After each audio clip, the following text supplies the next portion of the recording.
activating our live stream. We seem to be down a stream today. What is going on? Of checking. Yeah, we don't have our JB Live regular stream. We only have the YouTube stream today. Gonna have to do a little swap-a-roo here. Little swanskis. So you're doing a little re-analysis here of the game plan here. I'm gonna have to re-embed the player here.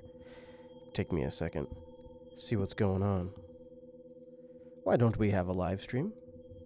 Well, it's nice that at least we're up on YouTube. Hello, YouTube. Hello. Hello, YouTube. Nice to at least have you there. Let's see. Maybe there's something I could play you while I attempt to swap out our live player, apparently.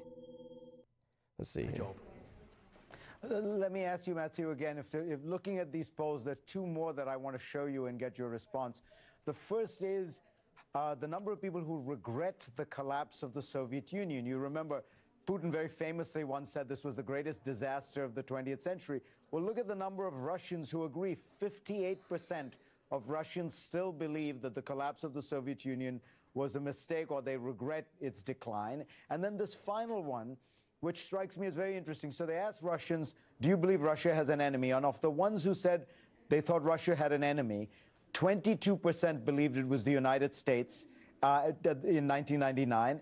And now it's 68% think it's the United States. So my question to you, Matthew, is Russia now, of a mood that they wish they were the kind of great power they were in the days of the Cold War? And do they really want to stand up to the United States very specifically?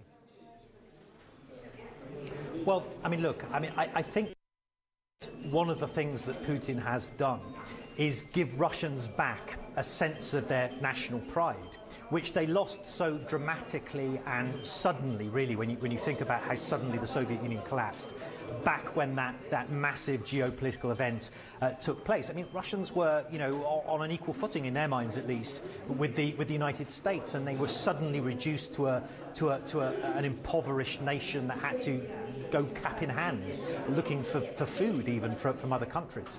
It was a deeply humiliating experience for many Russians that fell off that perch. And, they clung on, they have clung on to Vladimir Putin as their leader who can give them their pride back. And that's perhaps been one of the main reasons for his enduring popularity today, that he has given Russians back their sense of pride. And I think we shouldn't dismiss that as an incredibly important factor in this election and in Putin's popularity in general. In terms of Russia's response, or Russia's attitude towards the United States, I mean, look, there was a moment when Donald Trump was the candidate, when he was elected president of the US, when Russians really believed, after years of being, kind of jostled around and being, disrespected, I suppose they would see it, by the Obama administration and those earlier, that they thought the situation was going to turn around. They had really high hopes that Donald Trump was the president who was going to see the world from their point of view. And so they've been immensely disappointed in the past year and a half or so since the Trump presidency began. Oh, that's too bad. That did not happen. And I think that when your hopes are high and then they're unfulfilled, your disappointment is greater. And I think that's probably why we're seeing those heightened figures that the United States is perceived as the enemy. Donald Trump has disappointed the Russians. That is a shame. Well, I'm still trying to poke around on the Jupiter Broadcasting website, figuring out where the... Oh... I just remembered where that page is at. Okay, so I need to buy a little more time. Let's see here. This is... Did I not mark that? Oh, Chris. Oh, I did not mark that. Oh, I did. Okay, good. Okay, good. That's just I have two versions of it. All right. How about Russia's defense ministry says rebel groups have been armed with chemical weapons in Syria and are planning to stage false flag attacks as a pretext for the US to carry out airstrikes. Representatives of the Russian armed forces have said they have reason to believe that the United States at its Al-Tanf base in Syria has been preparing squads of rebels, fighters, to stage a chemical provocation, a chemical weapons attack in the south of Syria, in Daraa, which borders Jordan and Israel. They've been provided, allegedly, as many as 20 tons of chlorine, as well as detonators disguised as cigarette packs. And this attack is imminent. Defense officials have said that this attack will be blamed on the Syrian government and will be used as an excuse by the United States and its allies to strike at Bashar al-Assad, his government and his military directly. The provocations mentioned will be used as a pretext for the United States and its allies to conduct airstrikes against military and state infrastructure in Syria. We are seeing that such strikes are being prepared by warships in the Mediterranean, the Red Sea, and in the Persian Gulf. At the same time, speaking in Astana, Sergei Lavrov, the Russian foreign minister, said that the Syrian conflict is beginning to look less like a proxy war than a direct confrontation. There are US special forces on the ground. They are no longer denying this. They are accompanied by the British, French and special forces from other countries. It's not a proxy war anymore, but rather a direct involvement in the war. We condemn their illegal presence on Syria's territory. The US-led coalition is not legitimate from the UN point of view either. We are pragmatic people, and we understand that we should not engage in armed conflict with them. Oh! Representatives of the Russian armed forces have also talked about the situation in East Ghouta, from which they say 47,000 civilians have fled in the last several weeks. They say there's a huge operation, humanitarian operation underway. 3 convoys of aid have gone into Ghouta as well, and they say the UN representatives on the ground in East Ghouta have praised the Russian and Syrian effort in relieving the situation there, providing food and other aid for civilians in need. They also say that armed groups in East Ghouta, as well as Islamists, have expressed a desire to leave East Ghouta for Idlib, for other locations, once their sponsors give the green light. Well, these are the latest pictures from one of those humanitarian corridors. Crowds of people are using the escape route to reach government-controlled areas. Over 44,000 people have managed to flee from Ghouta so far. It's the biggest single exodus since fighting escalated last month. The first to make it to safety were children, women and the injured, according to the Russian Defense Ministry. They were given basic supplies when they reached the government-controlled side of the corridor. Here's how they described life under militant rule. All right, so I think I've got the stream re-embedded over the JB website now. Sorry about that. Thank you for standing by as I got that working. But yeah, now if you go over to jblive.tv, you will see the YouTube. Ah, yes, comrade. Couple other things here. Let's see if I can't fix up that chat room. I do have the chat room going now, the IRC chat room. If you want to join me, irc.geekshed.net. And then there is the pound Unfilter chat room. I do see there's some people that chat on the YouTube chat. Sorry, I can't monitor that. I don't have a way to pull that into my systems that I'm in front of right here. But hello on the YouTube chat. And I invite you to join us at irc.geekshed.net over at pound Unfilter. And then we have the pound Jupiter Broadcasting as well. I just like saying pound.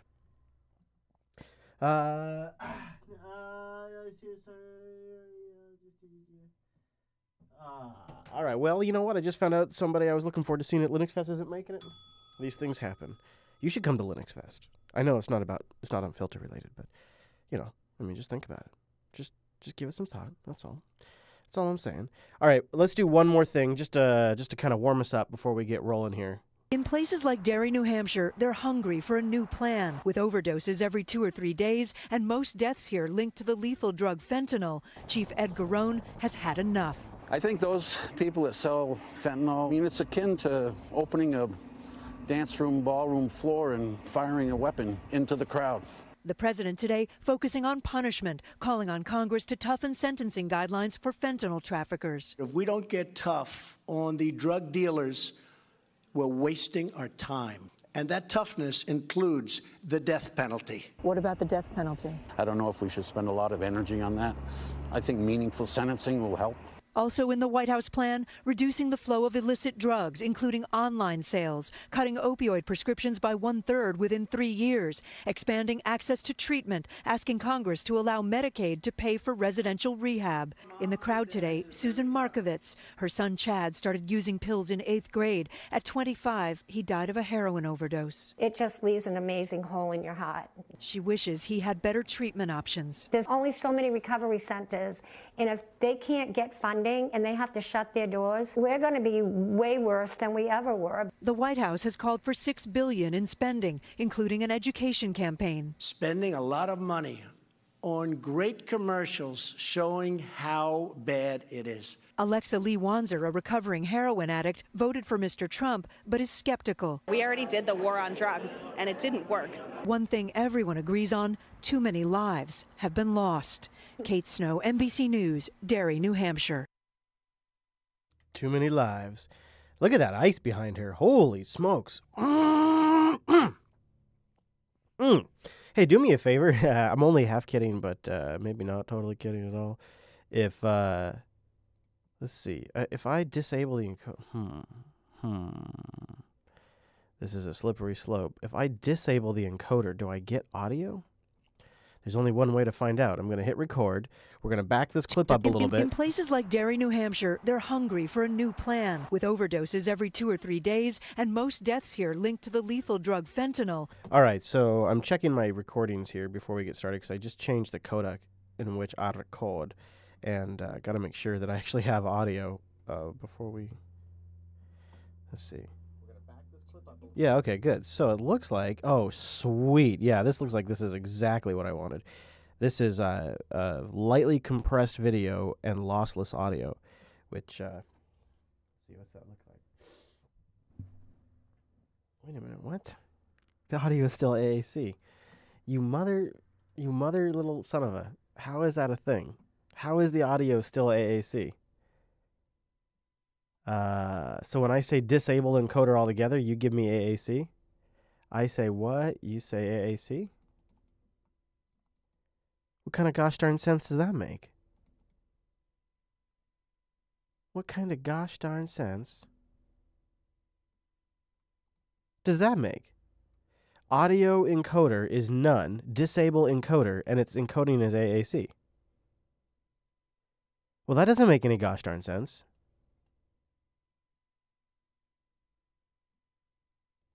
That is, well, I'm going to do a high AAC then, I guess. I guess I'm doing 320. I guess I got to do 320. That is obnoxious. And why doesn't it just offer, just pass through? I don't understand this. This doesn't make sense to Chris, but whatever. I mean, I guess I'll just make... I can work with AAC. I would just prefer to have uncompressed. You guys know what I mean. You know what I mean. Is the clip audio almost too quiet to hear? Let me see. Chief Ed Garone has had enough. I think those people that sell fentanyl, I mean, it's akin to opening a dance room, ballroom floor and firing a weapon into the crowd. The president today focusing on punishment. Yeah, I had it a little low. So I'm going to, let's see. I'm going to get started here in just a moment. I don't think I've seen Mr. Chase yet, though. I don't think he's en route. Oh, yes, he is. He is now officially en route as of just this very moment, as I was saying that. Well, then we can get started. We are officially legit. We are too legit to quit. Yep, he is en route. Boy, traffic is not in his favor today. Oh, good luck, buddy. That looks rough. Ooh, man, I tell you what. Chase is a good commuter. I couldn't do it. I could not do it. I would go insane after a while. I did commute for many, many years. I started commuting. Back in my day, we didn't have traffic till I came around. But really, when I first started working 20 years ago, there wasn't nearly the kind of traffic there is today in Seattle. And now Chase really has to drive in the frickin' thick of it. The frickin' thick of it. Yes, we are about to start the overtime. I'm just getting things ready. I just realized that I have a couple of notes. There's some things we're working on. Big stuff. Big stuff for the Unfilter show. Lots of changes happening here at the network, and the Unfilter show's time in the barrel has arrived. So that's my Roger Moore reference, or not whatever the guy's name is. So I got to get some of those links. Actually, I could tell you guys. I'll tell you guys since you're here right now. Since you came early, go to the brand new site that I just launched for the Unfilter show. I haven't told anybody. I haven't even told Chase yet. I just have been too busy. It's not because I didn't want to. Unfilter.show. Unfilter.show.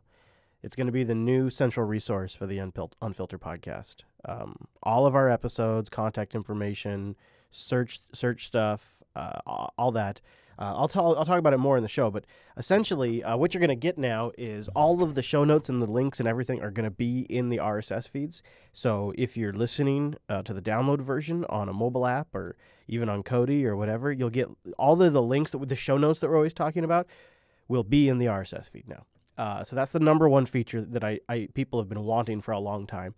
The number two thing that I think is going to be the most beneficial is, and I'm still kind of working this all out, but I'm planning to add chapter markers to the Unfilter podcast as well. So you can jump to different topics, if you don't like certain things, you can jump past it or whatever. Or you can jump right to the high note if that's all you care about. And also we're replacing the whole back end for the downloads. So we're switching from Libsyn, which is not bad, to Cashfly, which is the best. So downloads will smash down on your phone or your desktop as fast as your connection can take it now. So that'll be really awesome. So yeah, it's unfilter.show for the new site. And we'll be rolling out more features to it as we get closer to our next Patreon milestone. But that's the plan for right now, and I'm going to be announcing it in the show today. I've been working on it all day. And there's a new RSS feed to go with it.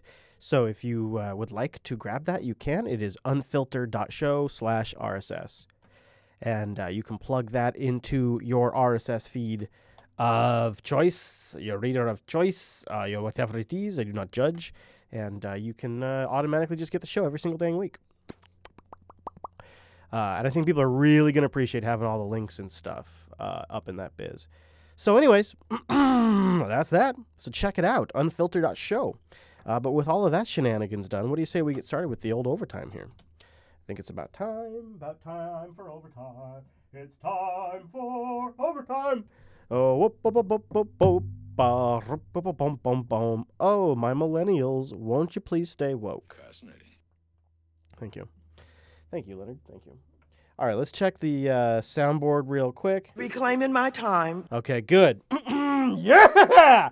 All right, guys, getting ready, getting fired up. It's time for the overtime, and we're going to get started right here, right now. In a 3, in a 2. Oh, it's beginning to look a lot like the overtime. Hush it up, I say. All right, you can bang suggest away. I would love it. Let's see if we can't title this thing, and let's get started. No.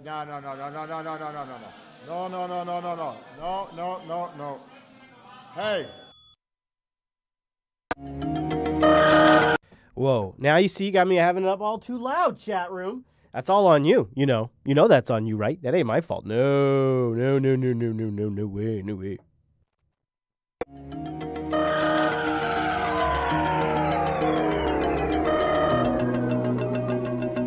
It might just be time for the overtime!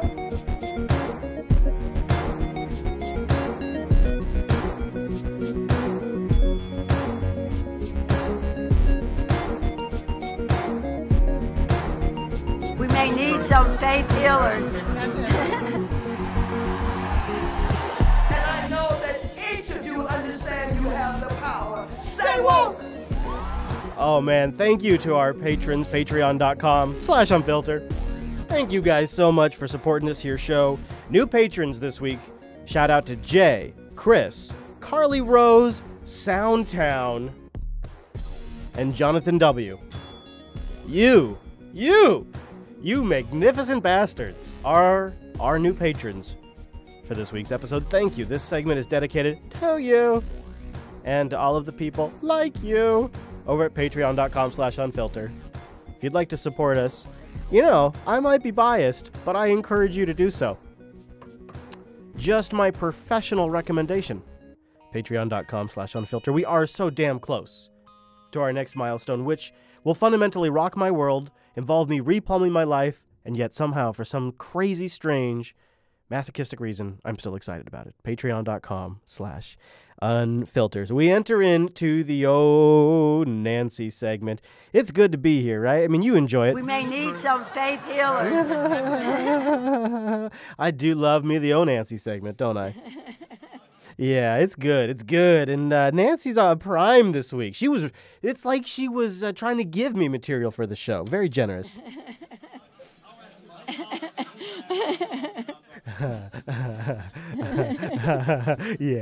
Yeah, that's funny, right, Nancy? Yeah. Our newest colleague from Pennsylvania to the caucus. Hopefully that will be very soon.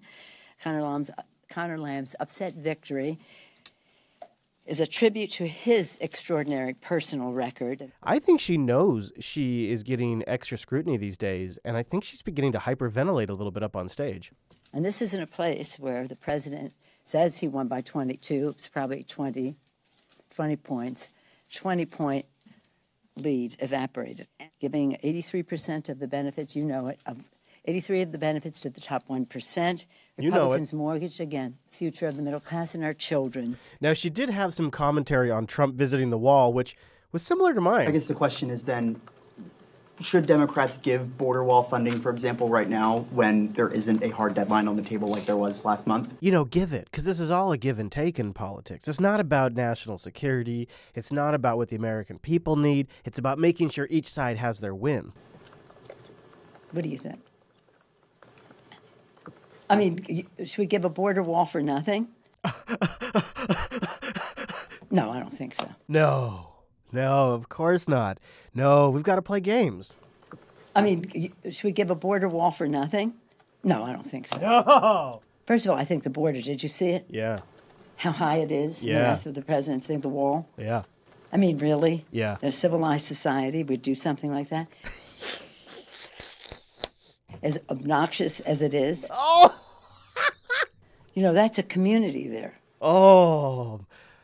She's kind of right, actually. With a border running through it. Yep, actually, she's kind of right. Okay, If you've ever spent any time down on the border, not that I've spent a whole bunch, but a little time that I have spent, friends, let me tell you, it's sort of like a blend when you get down to that area. I mean, there is a made-up border that a bunch of monkeys, couple hundred years ago, decided existed. But when you actually get down there, the cultures blend.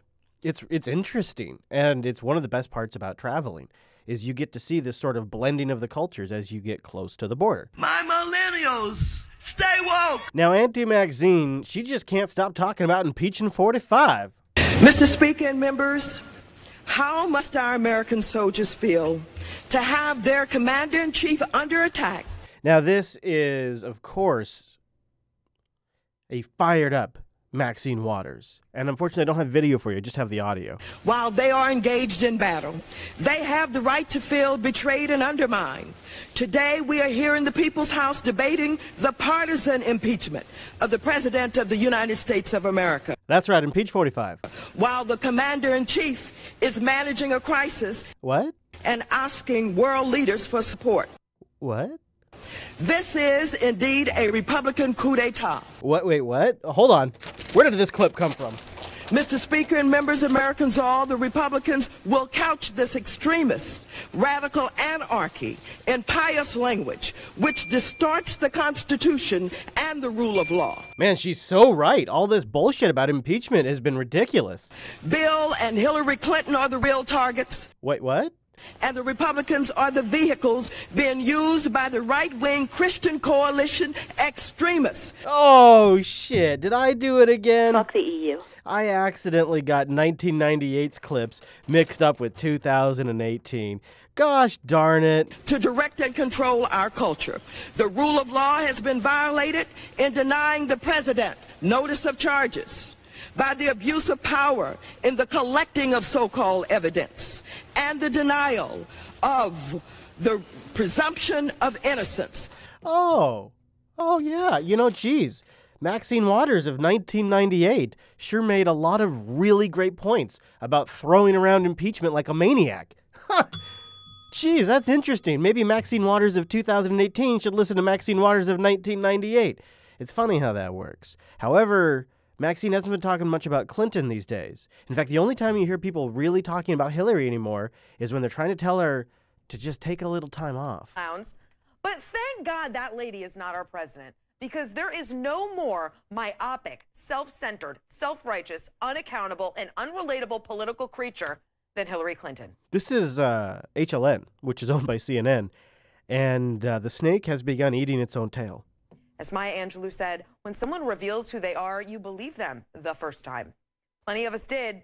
Many more should now. I just can't. Joining me now is CNN political comment. Now, that's not just one. In fact, it was essentially a week of this after her comments in India. I think he's thought enough is enough with the firing. I do want to get to one other thing in the news, which we haven't had a chance to talk about yet on the show, which is Hillary Clinton appeared in India, and she was asked about some of the reasons why Donald Trump won. Here's a brief excerpt of her remarks. So I won the places that are optimistic, diverse, dynamic, moving forward. And his whole campaign, Make America Great Again, was looking backwards. I love how she did. Wow, just right there.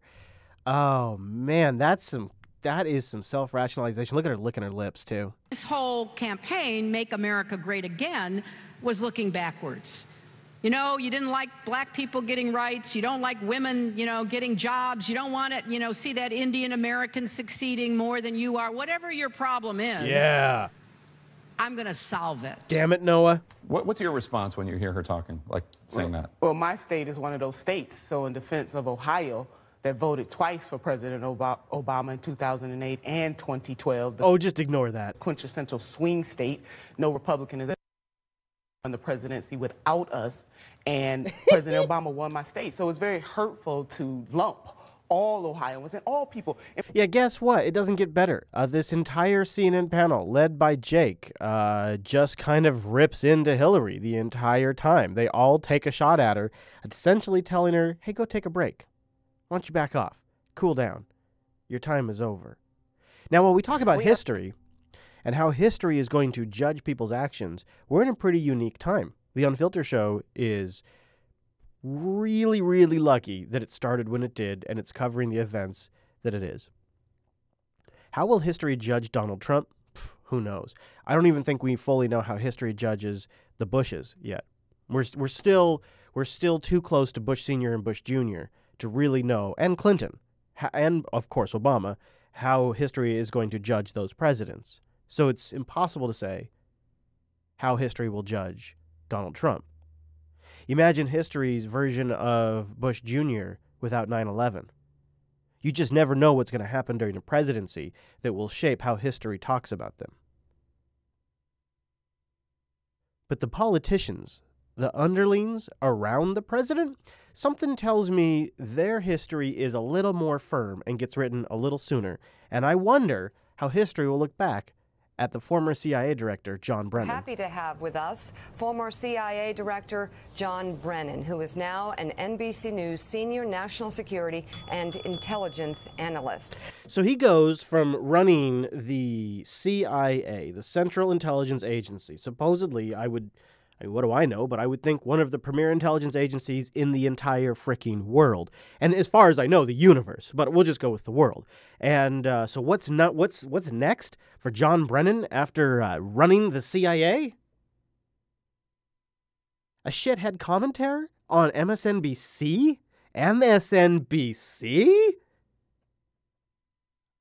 This is a man who did not have a lot of options. He should have gotten a multi-million-dollar contract. He should have gotten some sort of sweet deal. And of course, if Hillary was president, that's probably what would have happened. But instead, he ended up in a position that was against the current administration, against the current trends, and so he has to take some sort of chicken neck job at MSNBC. Director Brennan, it's really good to have you on this morning. And then they call him Director Brennan. He doesn't even know where to look if you're watching the video version, and it's just really embarrassing. and intelligence analyst. Director Brennan, it's really good to have you on this morning. You have been increasingly vocal against President Trump.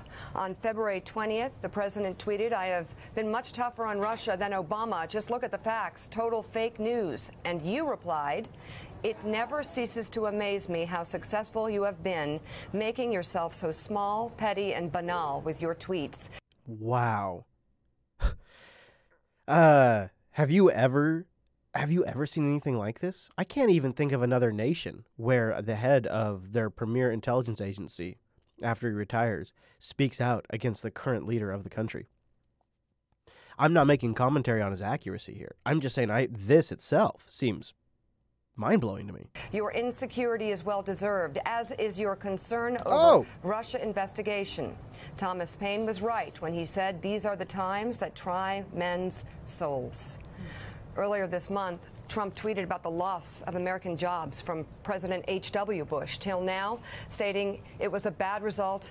It was a result of bad policies and leadership. You countered with, you show an amazing, albeit unsurprising, ignorance of how technology, automation, and the attendant evolution of economics and societies have transformed the world.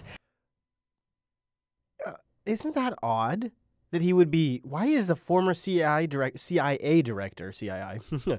Why is the former CIA director going after the president on this point, out of all of the things he tweets about? Your simple-minded policies, imposition of tariffs, have the potential to seriously damage our future prosperity. And just last Saturday, Trump tweeted about the firing of Andrew McCabe, writing in part, "Sanctimonious James Comey was his boss and made McCabe look like a choir boy. He knew all about the lies and corruption going on at the highest levels of the FBI." And you replied, "When the full extent of your venality, moral turpitude, and political corruption becomes known, you will take your rightful place as a disgraced demagogue in the dustbin of history. You may..." The dustbin of history. Maybe this is just him getting this. Maybe this is how he got his job at MSNBC. Maybe this is him demoing for the job. You know, it's like his audition. But I have to look at this. When the full extent of your venality, moral turpitude, and political corruption becomes known, you will take your rightful place as a disgraced demagogue in the dustbin of history. Scapegoat Andy McCabe, but you will not destroy America. America will triumph over you. Hoorah! I don't know how history is going to judge Donald Trump. If men like John Brennan write it, not well. But it seems clear to me that history is going to judge John Brennan as a partisan hack that added a lot of fuel to a fire that needed a level-headed discussion.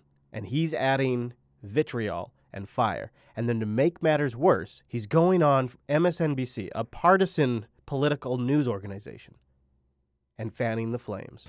Is America being tried at this point, especially in terms of its place in the world? Is this president letting our country down?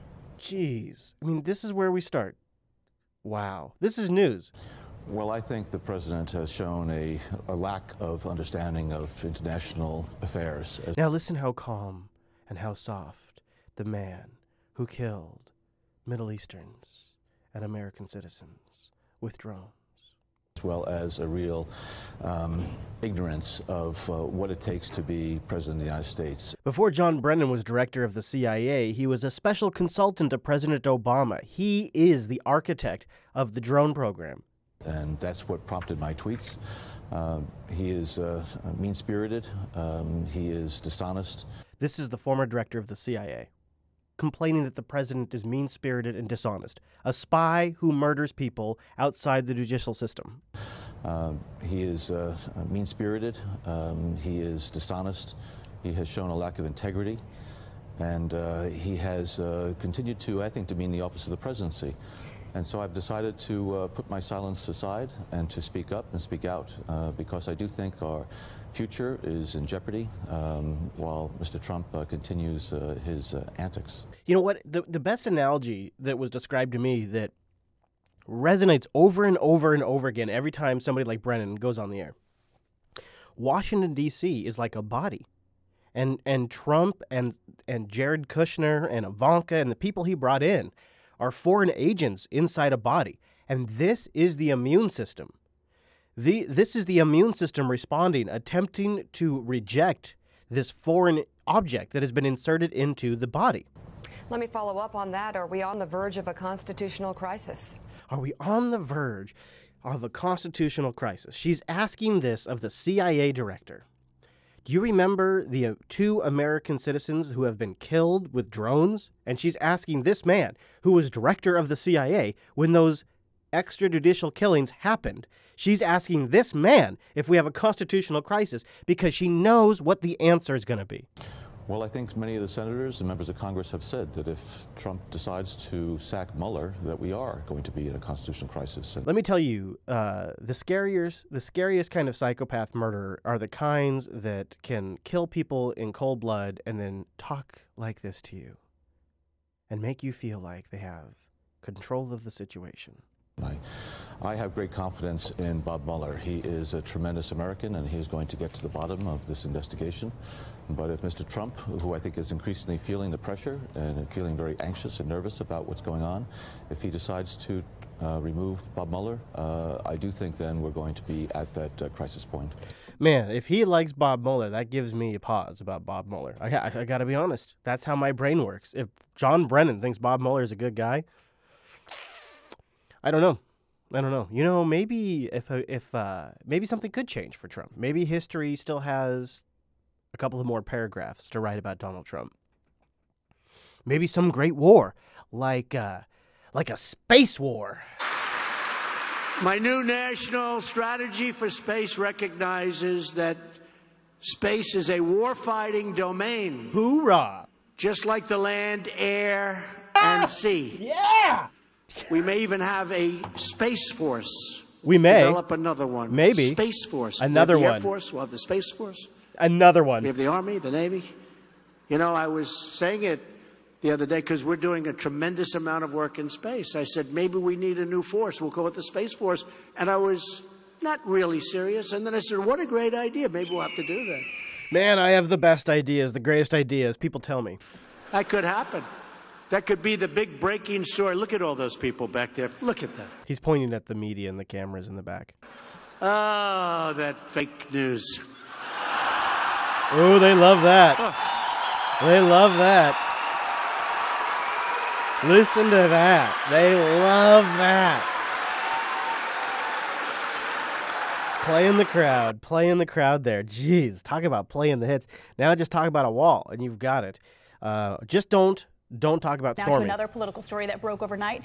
President Trump's legal team making moves in the case of porn star Stormy Daniels, who was allegedly paid not to speak publicly about an affair with Trump before he was president. Overnight, we learned that Trump's team now wants the case moved to federal court, and they now say Daniels owes the president $20 million for breach of contract. ABC's Kenneth Moten is also in Washington this morning. Kenneth, good morning to you.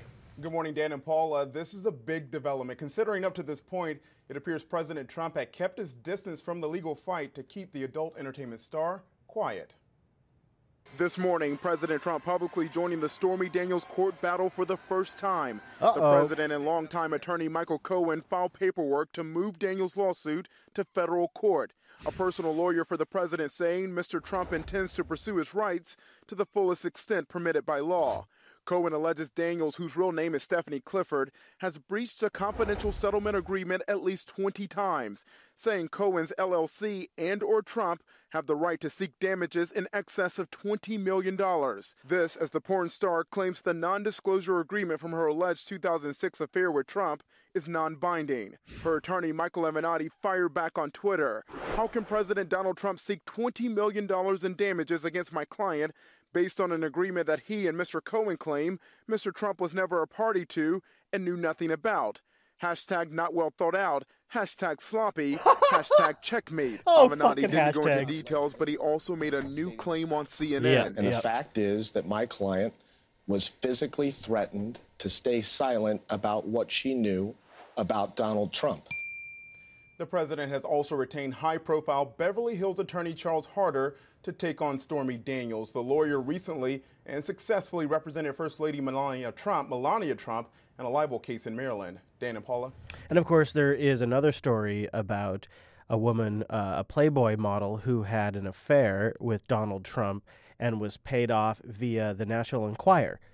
The National Enquirer, of course, is run by somebody who is close, longtime friends with Donald Trump. These may not get very far. I doubt it, though. People love a good scandal, and the media is relentless with these kinds of things. Anything that involves beautiful women and sex scandals, because then it just means they can play lots and lots of B-roll, and they just love the B-roll. I want to give a little bit of airtime here to Rand Paul, who apparently after getting his ass kicked by his neighbor is feeling much better now, and he had a kind of a long, meandering interview in which he made a few interesting points about the Mueller investigation and other things. In on Mueller. Where do you think this is going, Senator? Well, you know, I agree completely with the tweet by Alan Dershowitz. The idea that we should have a special prosecutor... Sorry, just to be clear, it wasn't from Alan Dershowitz. It was from the president quoting Alan Dershowitz. All right, I agree with the president quoting Alan Dershowitz that really these special prosecutors run far afield of what they're impaneled for, and that in the end we end up getting sort of a wild goose chase down all kinds of nooks and crannies. And so I think special prosecutors have too much power and that we really shouldn't have them. I would not have appointed Mueller. Now that it's going, it's a little bit more difficult to end. But there really is no reason why Mueller should be investigating things other than Russian collusion. If there is no Russian collusion, he should wind up, close his investigation, and let's move on. What I don't like is that they can subpoena all of your records, your business records for the last 20 years, and if you didn't fill one of the forms incorrectly with the IRS, all of a sudden you're going to be convicted of something completely unrelated to Russia. So I think it needs to be done with. If there is no Russian collusion, let's close it up and let's move on. Got it. So, do you have a sense of where it's going, though? I mean, is it Russian collusion or not, whether it's Russian collusion or... I haven't seen any evidence of that, and I don't believe there was any evidence. Did the Russians try to influence our election? In all likelihood, yes. What should we do? We should start working together to try to protect ourselves, both cybersecurity and otherwise, and our electoral process. Absolutely, let's do that. But instead, it's sort of this witch hunt now that's become very, very partisan. And now we're seeing all these people from the intelligence community, Brennan, Clapper, all of them piling on and exposing themselves to be left-wing Democrats who hate the president. So, yes, I think we have to be very careful about how much power we give to those in the intelligence community. Speaking of John Brennan, former CIA director, you guys have not had a lot of love lost over the years. And that's been well documented. He sent this tweet out, the president, over the weekend. When the full extent of your venality, moral turpitude, and political corruption becomes known, you will take your rightful place as a disgraced demagogue in the dustbin of history. You may scapegoat Andy McCabe, but you will not destroy America. America will triumph over you. Well, that got your dandruff up, Senator. You said this right away. This man had the power, meaning John Brennan, to search every American's records without a warrant. What's disgraceful is attacking the Bill of Rights and the freedom of every American. You don't like the policies of John Brennan. Why'd you write that? Well, I think he'll go down in history. John Brennan is someone who is very much a partisan and not in the tradition of law enforcement of trying to be even-keeled and nonpartisan. So I'm very upset with what he said about the president, but I'm also very upset that he was a big advocate of basically unlimited surveillance of Americans. When they were collecting millions and millions of Americans' data and searching this data without a warrant, that was John Brennan and James Clapper. And so these people are going to go down in history as not only not caring about the Bill of Rights. Exactly. That's what I was saying. Exactly this. I'm backing it up. Rand is on fire. Clapper.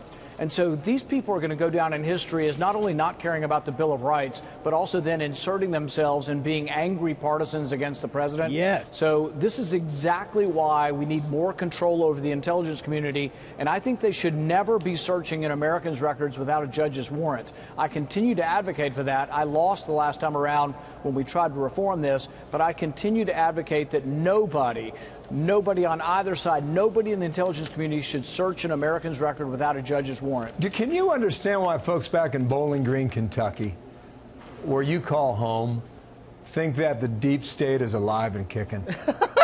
Yeah, because they're seeing so Yeah, many it is. biased people. We got John Brennan attacking the president in a personal way. You got James Clapper attacking Exactly. the president. You've also got active members I'll give of another the one. FBI attacking the Samantha president. Power from the UN. She tweeted not a good idea to, pardon my language, to piss off John Brennan. Her words. And then she came back later and said, "Whoa, I didn't realize what I'd stirred up and all this," and tried to clear it up with another tweet.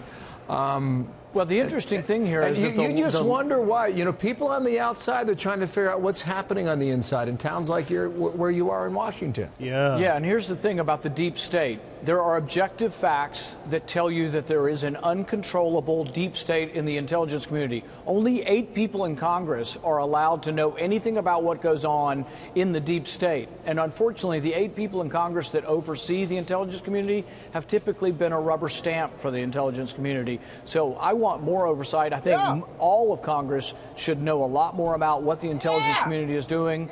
And absolutely, we should have judicial oversight, meaning that judges should have to grant warrants to look at Americans' information. Right now, Andrew McCabe, when he was still active, Peter Strzok, Lisa Page, I've asked this question of the FBI. Are they still allowed to look at Americans' data without a warrant? This is really the pertinent question. Do we still have people who hate the president who are allowed to search databases about the president or the president's supporters? Yeah. Last question on this Facebook matter and big data companies. Where are you on that now?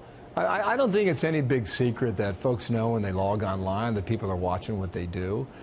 Do you think there was something going on here? And do you think the left would be making a big deal out of this if Cambridge Analytica came out and said, hey, we work for Hillary Clinton, we just didn't do... Hey, they tried. They just didn't buy the job well enough. With regard to the private sharing of data, you know, so when you log on and you do a search on Google or any other things and you search for shoes and then later on shoes pop up, I think most have acknowledged that as long as that's anonymous, that's the way the internet works. As far as are people giving too much data to Facebook, are they being careful with your data? That's a judgment their customers have to make, and there is a way to prevent them from having your data, and that's not to share your data with them. Uncle Rand, telling you to delete your Facebook account, everybody. All right, just a few more things in the overtime to wrap us up, because damn, Chris is just going on and on, isn't he? Actually, it was Rand. I just wanted to play a lot of that for you. So we have what I consider to be one of the most obnoxious clips of the week. Today, the Treasury Department announced they were going to bring sanctions, new sanctions against the Russians who were indicted by Robert Mueller last month. Okay, I would like to hear more about this. Yet another payout from the Robert Mueller Special Counsel's office. What? A payout? A payout? Do you want war, Rachel Maddow? Because this is how you get war, Rachel. And this is good? A payout? Robert Mueller last month. Yet another payout from the Robert Mueller Special Counsel's office. I just already want to punch her in the face. I cannot believe she wants war. Oh, goody. Oh, goody. Oh, good. We're getting payouts, everybody. We're getting payouts. Everybody's a winner. Oh, yay. The Rachel Maddow game show, where she sets up how many different ways she can try to win World War III with the Russians.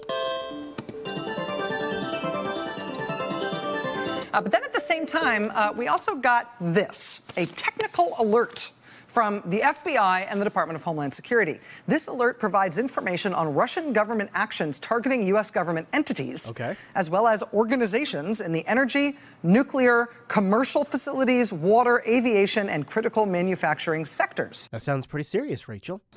This alert contains indicators of compromise and technical details. Ooh, technical details. On the tactics, techniques, and procedures used by Russian government cyber actors on compromised victim networks. I love all of the vagary here. Cyber actors, everybody. Now, you can tell from all the weird nouns there that this is obviously a technical document. This is a long and technical document, but the plain English of it is clear. It's a warning. It's some sort of nationwide signal that something is wrong. Yeah, boy, sounds like it should be your lead story. It says right at the top of the report, contact DHS or law enforcement immediately to report an intrusion. That's pretty typical. Really? So we're like a solid minute into this, and this is all you got so far?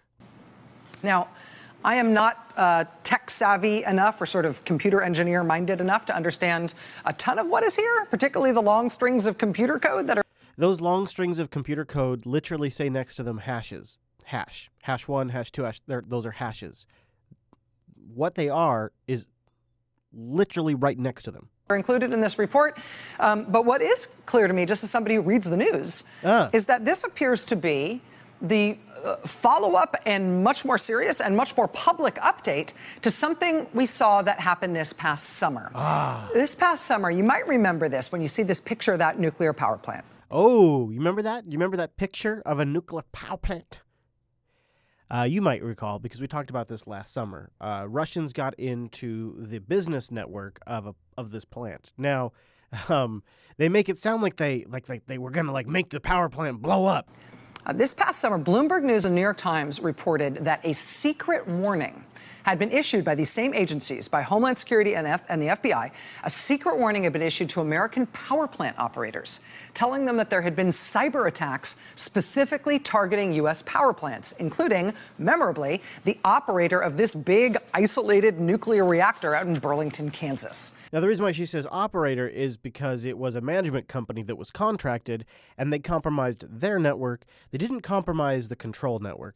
And there's so many issues I have with that report, but I got to stop because it's triggering me. It's triggering me. I want to play you one more clip, though, of something that the media always does. Gosh, we really got to keep moving. But this is so typical. So Putin gets elected, probably a sham election, I'll give you that. But God forbid that we bring on somebody who might be of the opinion that it's a good idea that this guy got elected because of a very valid threat that is called the West. But no, you got to bring on hardliners when you bring somebody on to talk about the election, and this is how the media rolls. There's no range of conversation. It's one opinion all the time. Russian dissident former world chess champ Garry Kasparov, he's now chair of the Human Rights Foundation. So this is George here, and George is supposedly the top anchor at ABC. Well, top co-anchor because they had a cockfight, and him and the other guy, Damore, whatever, David, they both had to be lead anchor. George couldn't have it because, well, nobody likes George, but he's been there for a long time. And David, what's his name, Damore over there, everybody likes him because he's young. And so they couldn't decide which one was lead anchor, so they're both lead anchor. It's really funny because they trade off who. Anyways, so who does George go to? Who does George go to get a solid opinion? A solid opinion on the new elections, on the recent results? Listen carefully, you might catch it. Dissident former world chess champ Garry. Dissident former world chance. Dissident former world chance. Did you catch it? Dissident former world chance. Listen carefully. He runs it all together. Dissident former world chance. Russian dissident former world chess champ Garry Kasparov. So he's a chess champion. Oh, and he's also a dissident. Kasparov, he's now chair of the Human Rights Foundation. And Gary, starting out with that election, is there anything we can look to in these results that would suggest what Putin's real strength is? First of all, stop calling it elections. It's a charade. Yeah, the media gets exactly what they want. They get that, don't they? Alex Jones is in a bit of legal trouble. Slain DNC staffer Seth Rich has been the subject of twisted conspiracy theories. At one point last year, Fox News posted and promoted a story connecting Rich's unsolved murder in D.C. to WikiLeaks and the election. The story was featured prominently on Sean Hannity's program, and it was later retracted and pulled off the Fox News website. Now, his parents are suing Fox. I want the people who started the lies, who are responsible for the lies, held accountable. This has got to stop. We lost his body the first time, and the second time we lost his soul. They took more from us with the lies. There was another lawsuit this week targeting people that promote conspiracy theories. It involves InfoWars and the host of InfoWars, Alex Jones. Already, InfoWars is at risk of losing its YouTube channel, and now this lawsuit is trying to take Jones and InfoWars and others to court, saying they're responsible for promoting hoaxes that actually are defamatory toward the people involved. Let's talk about this lawsuit with Brennan Gilmore. He is the plaintiff. No, it's not. So, yeah, this whole Seth Rich thing is super fascinating. I got links in the show notes if you want to know more about that, because to me, That's one of the most interesting sub-stories going on right now. Let's talk about these bombings in Austin. I lived down in Austin for exactly 1 week. Does that count?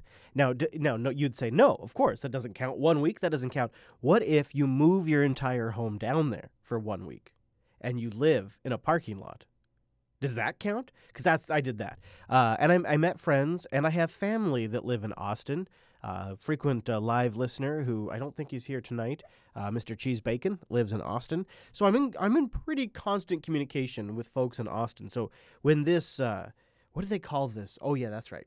Serial bomber story cropped up, I was watching with some interest. We do begin with breaking news. Another explosion rocking Austin, Texas. 2 people hurt this time, and police believe it could be linked to this string of deadly bombings that have been going on this month. Authorities say the latest explosive was left on the side of the road, and it may have been triggered by a tripwire.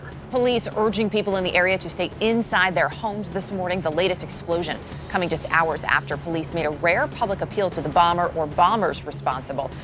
Now I want to stop there, and I want to play a clip just a little bit later. Now with tense times in Austin, Texas, police searching for the bomber responsible for a series of deadly explosions as hundreds of anxious residents report suspicious packages at their front doors. ABC's Alex Perez is on the scene in Austin. And Alex, authorities offering a big reward now for help with the investigation. That's right. Good morning, George. It's been about 48 hours since that package exploded on this block, and investigators are still here meticulously collecting evidence. Now I want to stop there. Let's talk more about that package explosion. At approximately 12:25 this morning, an explosion was called in to the police department.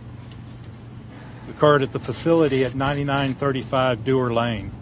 A package had been traveling along the automated conveyor when it had exploded. One employee that was standing near the explosion later complained of ringing in the ears. She was treated and released. We were very fortunate that there were no injuries. Wow, and so this really gets people freaked out. And of course, then it becomes a nationwide story, and the hunt for who this is on. Fox News alert now, and new pictures coming in of the bombing suspect in Austin, Texas. You're looking now at surveillance video. We know his name to be Mark Anthony Condit, 23 years old. These are pictures of him at a facility from Sunday, March 18th, so just a couple days ago, in a South Austin FedEx office store. And of course, we know one of those packages exploded on the conveyor belt. The other made its way to a facility near the Austin airport. But now we're getting first pictures of what this looked like to investigators, because remember, they've been following the trail for a few days now. I heard from folks in Austin, they weren't really on edge. They weren't super freaked out, like the media kept playing, like everybody's freaking out, everybody's really on edge, everybody's stressed out. Everybody seemed pretty calm and rational about it when I talked to them, but then today news came that they found the guy dead. The relief setting in parts of this country this morning. The breaking news, the suspected... So there's David. Now, David's traded spots with George, and you can see how his co-hosts have this fake sigh. Oh. Of course, they could give absolutely no shits about people in Texas, especially because they're probably gun-toting right-wing maniacs that voted for Trump. But they give these phony, fake, as David, Mr. I'm completely composed news anchor, who doesn't look like he's 20 years old enough for the part, tells us how the guy has died. The relief setting in parts of this country this morning. The breaking news, the suspected serial bomber in Texas is now dead after that showdown with a SWAT team overnight. Here's what we know at this hour. The suspect is a 24-year-old white male. He did kill himself, blowing himself up. They believe he's linked to 6 explosive devices that killed 2 people. Let's get right to our senior national correspondent, Matt Gutman. He's on the scene in Austin with the very latest for us. Matt, good morning. Good morning, David. This is still very much an active crime scene. You can see those ATF trucks behind me. There are still agents combing through the scene, and the 19 days of terror here in Austin ended in the most dramatic fashion. SWAT teams and others have been trailing this suspect for at least 12 hours. Finally, they cornered him just beyond that hotel behind me. At that point, he noticed them setting off a bomb inside his vehicle. The blast was powerful enough to knock back one of the officers who returned fire, but that suspect inside that vehicle was already dead. Authorities say 24-year-old Mark Anthony Condit is the man responsible for terrorizing the city of Austin. He died after a device he had in his car exploded when that SWAT team cornered him near an Austin hotel. We had surveillance teams looking for this suspect, and we ultimately located the vehicle that this suspect was known to be driving, and witnesses told us he was driving. And in fact, we found that at a hotel right up the road here in Round Rock. Gotta really make sure you understand that we had lots of reason to believe he was in this car, and it's totally him. As members of the Austin Police Department SWAT team approached the vehicle, the suspect detonated a bomb inside the vehicle, knocking one of our SWAT officers back, and one of our SWAT officers fired at the suspect as well. ATF Special Agent in charge, Fred Milanowski, told me that the FBI, police, and the ATF joined forces and used some old-fashioned detective work to identify the man responsible for 7 bombs, which resulted in 2 dead and 4 injured. Since when does old-fashioned detective work involve getting Google to hand over his search history and getting his carrier to hand over his location and triangulation information? Is that good old-fashioned detective work? Because I think you can do that shit from your desk. Now you had 6, 7 devices that seemed different. One with tripwires, some that were activated by picking up, others that were able to be sent in the mail. How did you figure out that they were all linked? So to the public, they may have looked different, but... Are you serious? Are you serious? No, are you serious? How did you figure out that they were all linked? How did you figure it out? So to the public, they may have looked different, but when the ATF bomb technicians were able to put those devices back together, the components that were used were very similar. And I understand that there were nuts and bolts used as well in some of the bombings. Did that give you a clue? Let's move on. That guy's going to get me all upset, and I don't want to get cranky here on the show. I don't want to get cranky. That's it, though. So the guy's dead. Nothing to worry about here. Nothing to be concerned about. You know, Mr. Trey Gowdy had a really interesting statement recently, and it sort of echoes my feelings. If Mr. Nunes and his team's findings are right, and there is no collusion, then why don't you just sit back, relax, and let Bob run his course? To suggest that Mueller should shut down and that all he is looking at is collusion, if you have an innocent client, Mr. Dowd, act like it. Russia attacked our country. Let Special Counsel Mueller figure that out. And if you believe, as we found, there's no evidence of collusion, you should want Special Counsel Mueller to take all the time and have all the independence he needs to do his job. All right, so John, that is essentially saying take the time. That's the antithesis of what you were just saying before, Representative Gowdy, that people wanted to, be expedient and hurry up. But when you've got Gowdy and others who say it takes time and allow that to happen, is that the message that's received by the president? No, I think the challenge is... No. No. In fact, it's already been budgeted to go into next year. So it's going to keep going for quite a while because it's already been budgeted for. And once you budget for it, you got to make sure you spend that money. You got to spend that money. Money, money, money, money. All right. We're getting here towards the end of the overtime, and I want to play you my favorite moment. It doesn't happen very often, and it was on C-SPAN. Normally when it's my favorite moments and it's C-SPAN, it's Nancy Pelosi saying something crazy. You know what I mean? But this week, it wasn't. It was the State Department spokeshole, who is a former Fox News employee. So she's a little quicker on her feet than your average spokeshole.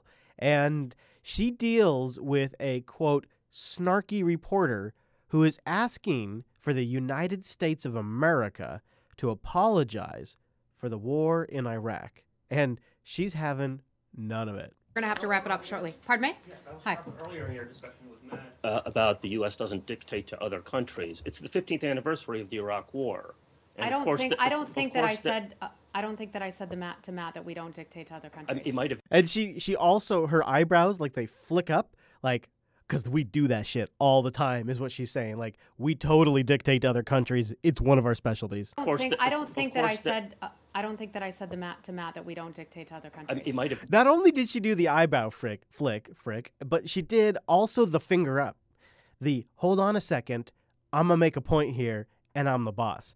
So this is a woman that controls the room, and she does it in like a lot of subtle body language ways with the eyebrows and the one finger. This is a power player, and the way she handles this guy is, I mean, I hope they put a little something extra in her paycheck, because it's probably the best spokesperson that can roll.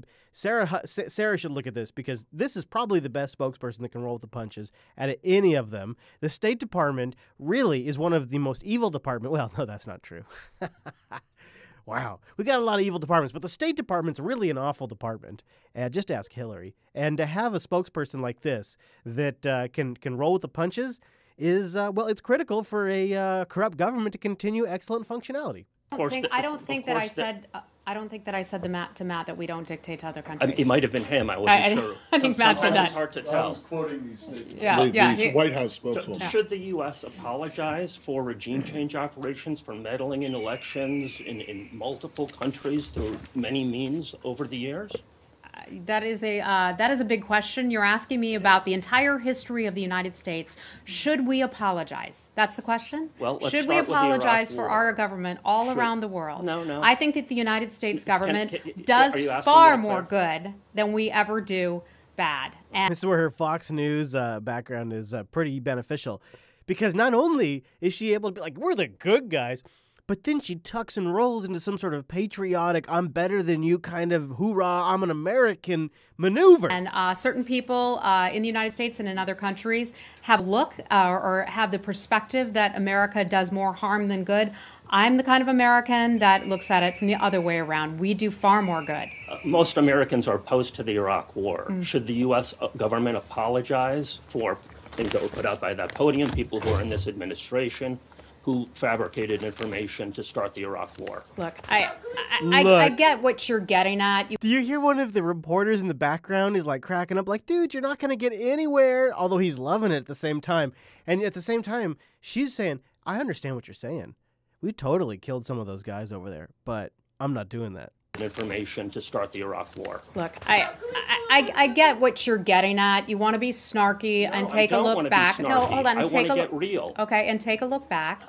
He wants to start getting real, guys. This is a reporter in the State Department press room telling the State Department spokesperson that he wants to get real. Be snarky and take a look back. No, hold on. I Take want a to get real. Okay, and take a look back. I want to get at real. the past 15 years, and Iraq is certainly a country that has been through a lot.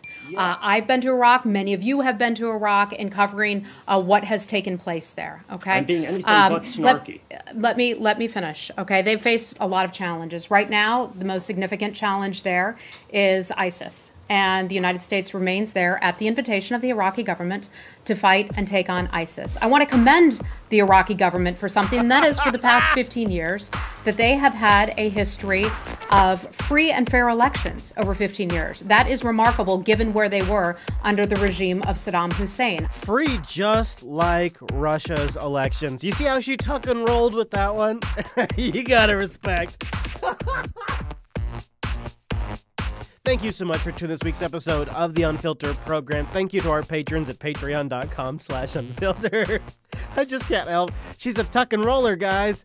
Thanks for being here, and I'll see you right back here next week. Over 15 years. Taste.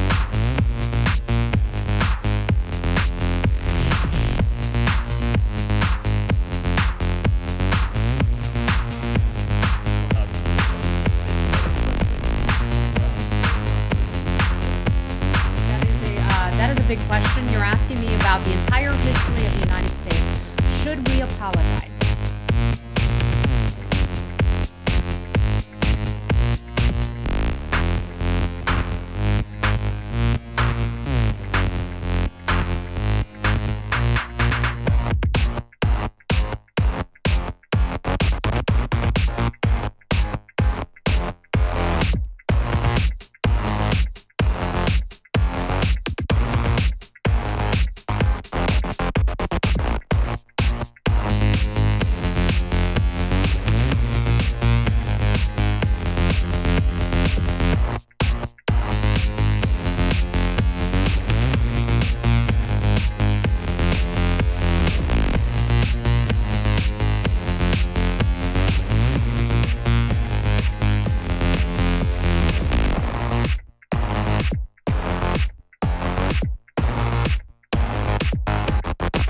All right.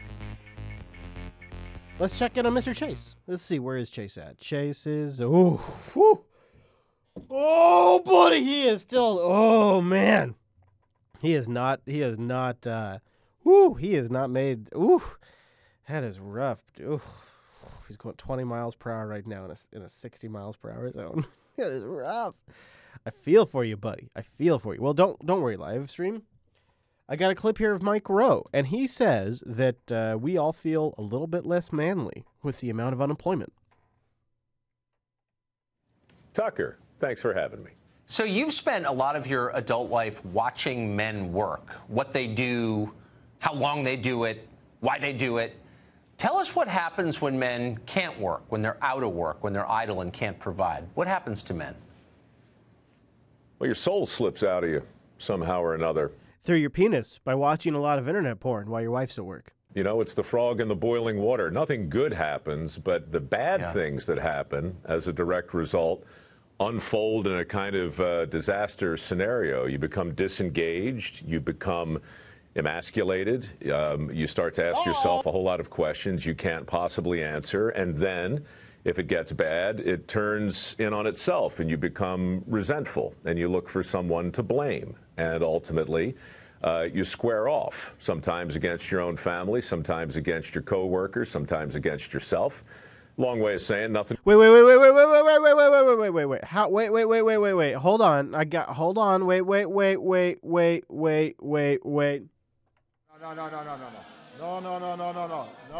No. Hey. First of all, Tucker just has that face locked in.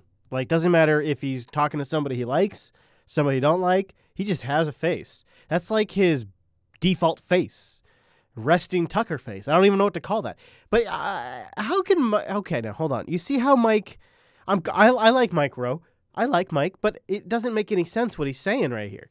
You can't become disconnected from your coworkers because you're unemployed, because you wouldn't have coworkers. You see what I'm saying here? Sometimes against your coworkers. You wouldn't have any coworkers because the whole thing is about unemployment. I like you, but that doesn't make any damn sense. And you become resentful and you look for someone to blame. And ultimately, you square off, sometimes against your own family, sometimes against your coworkers, sometimes against yourself. Long way of saying nothing good. It's a disaster, as you just pointed out, not just for the unemployed man, but for everyone around him and for the society itself. So given that, and I think that's clearly true, you got 7 million men of working age out of the workforce now, and nobody talks about it. It seems like something approaching a social crisis. Why isn't that in the news more? I think because we can't decide who to blame, right? I mean, it's not news unless there's a bad guy. So we need a villain. You know, we got to have somebody in a black hat. And we look around, there's no shortage of potential villains, but the hard truth, I'm afraid, in my view, and again, I'm not an expert in any of it, but I think that a lot of what's happened is self-inflicted. You know, I think that men becoming somewhat disconnected from whatever version of manhood they espouse, I think that happens because of relationships with their dad, with their grandfather. You know, grandfathers aren't around anymore. We talk a lot about the role of fathers. Obviously, that's been fractured, but it's extraordinary, really, when you think about the safety net a kid had growing up. There was a dad there, and there was a grandfather there, and there was inertia, and there were a lot of things that the kid could look to, not just for ideas and virtues, but for proof, you know. Right.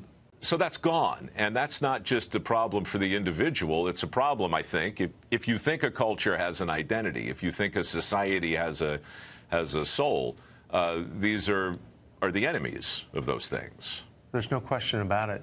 Do you think that we value work as an inherent virtue as a society?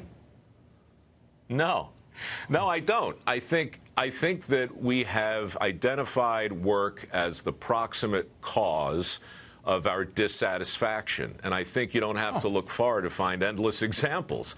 Look, the best-selling books right now in the self-help section and in general claim to have the solution for how you can work less. Most of the commercials on TV ask a tacit question, you know, how could you be happier? And the answer, of course, is retire a little sooner or work 35 instead of 40 hours. You know, the TV shows that are typically valued tend to embrace notions of shortcuts. You know, in 1,000 different ways, I believe, as a society, we've made the case that the enemy of your happiness is your damn job. And if you can only have less of that, all these other things in some perverse zero-sum game would equal out, and you would smile more. Okay, so what do you think about this? Do you think that a lot of us have made our jobs the enemy of our happiness? Is Mike onto a point here? I wonder if he isn't just quite missing the mark. He is orbiting around the point, but because he hasn't actually lived it, he's missing it. Perhaps maybe he's a little rich, he's a little bit older, so he's not quite in the right demo. So I would say that jobs today suck, and they're also about exploiting and getting the most out of the employee that is possible to maximize profitability. And there aren't the kind of jobs where you'd go work for 50 years or 40 years and get a great retirement, get a grandfather clock or a wristband watch and say thanks for your service, and now you're going to get a nice retirement for the rest of your life. Those jobs don't exist anymore. I mean, the only reason why I'm bringing this up is because myself personally, I fucking hated my job. It was soul-sucking. It crushed me. And I had to go make my own job so that way I could work as hard as I'm inclined to work, but I'm doing it for something I believe in. I think what Mike is missing here is that people have to work their asses off for something that they don't believe in. They don't have any reason to have any investment in it anymore. And it's easy to misread that as some sort of millennial entitlement problem. As a society, we've made the case that the enemy of your happiness is your damn job. And if you can only have less of that, all these other things in some perverse zero-sum game would equal out, and you would smile more. Look, I know it's hackneyed, and I know we've talked about it before, but this is Horatio Alger stuff. This is being suspicious of immediate gratification. It's taking the long view. And most importantly, in my view, you know, we can control how we define a good job. There's a lot of stuff we can't control, but our culture has made it very, very clear that some kinds of work are less desirable than others.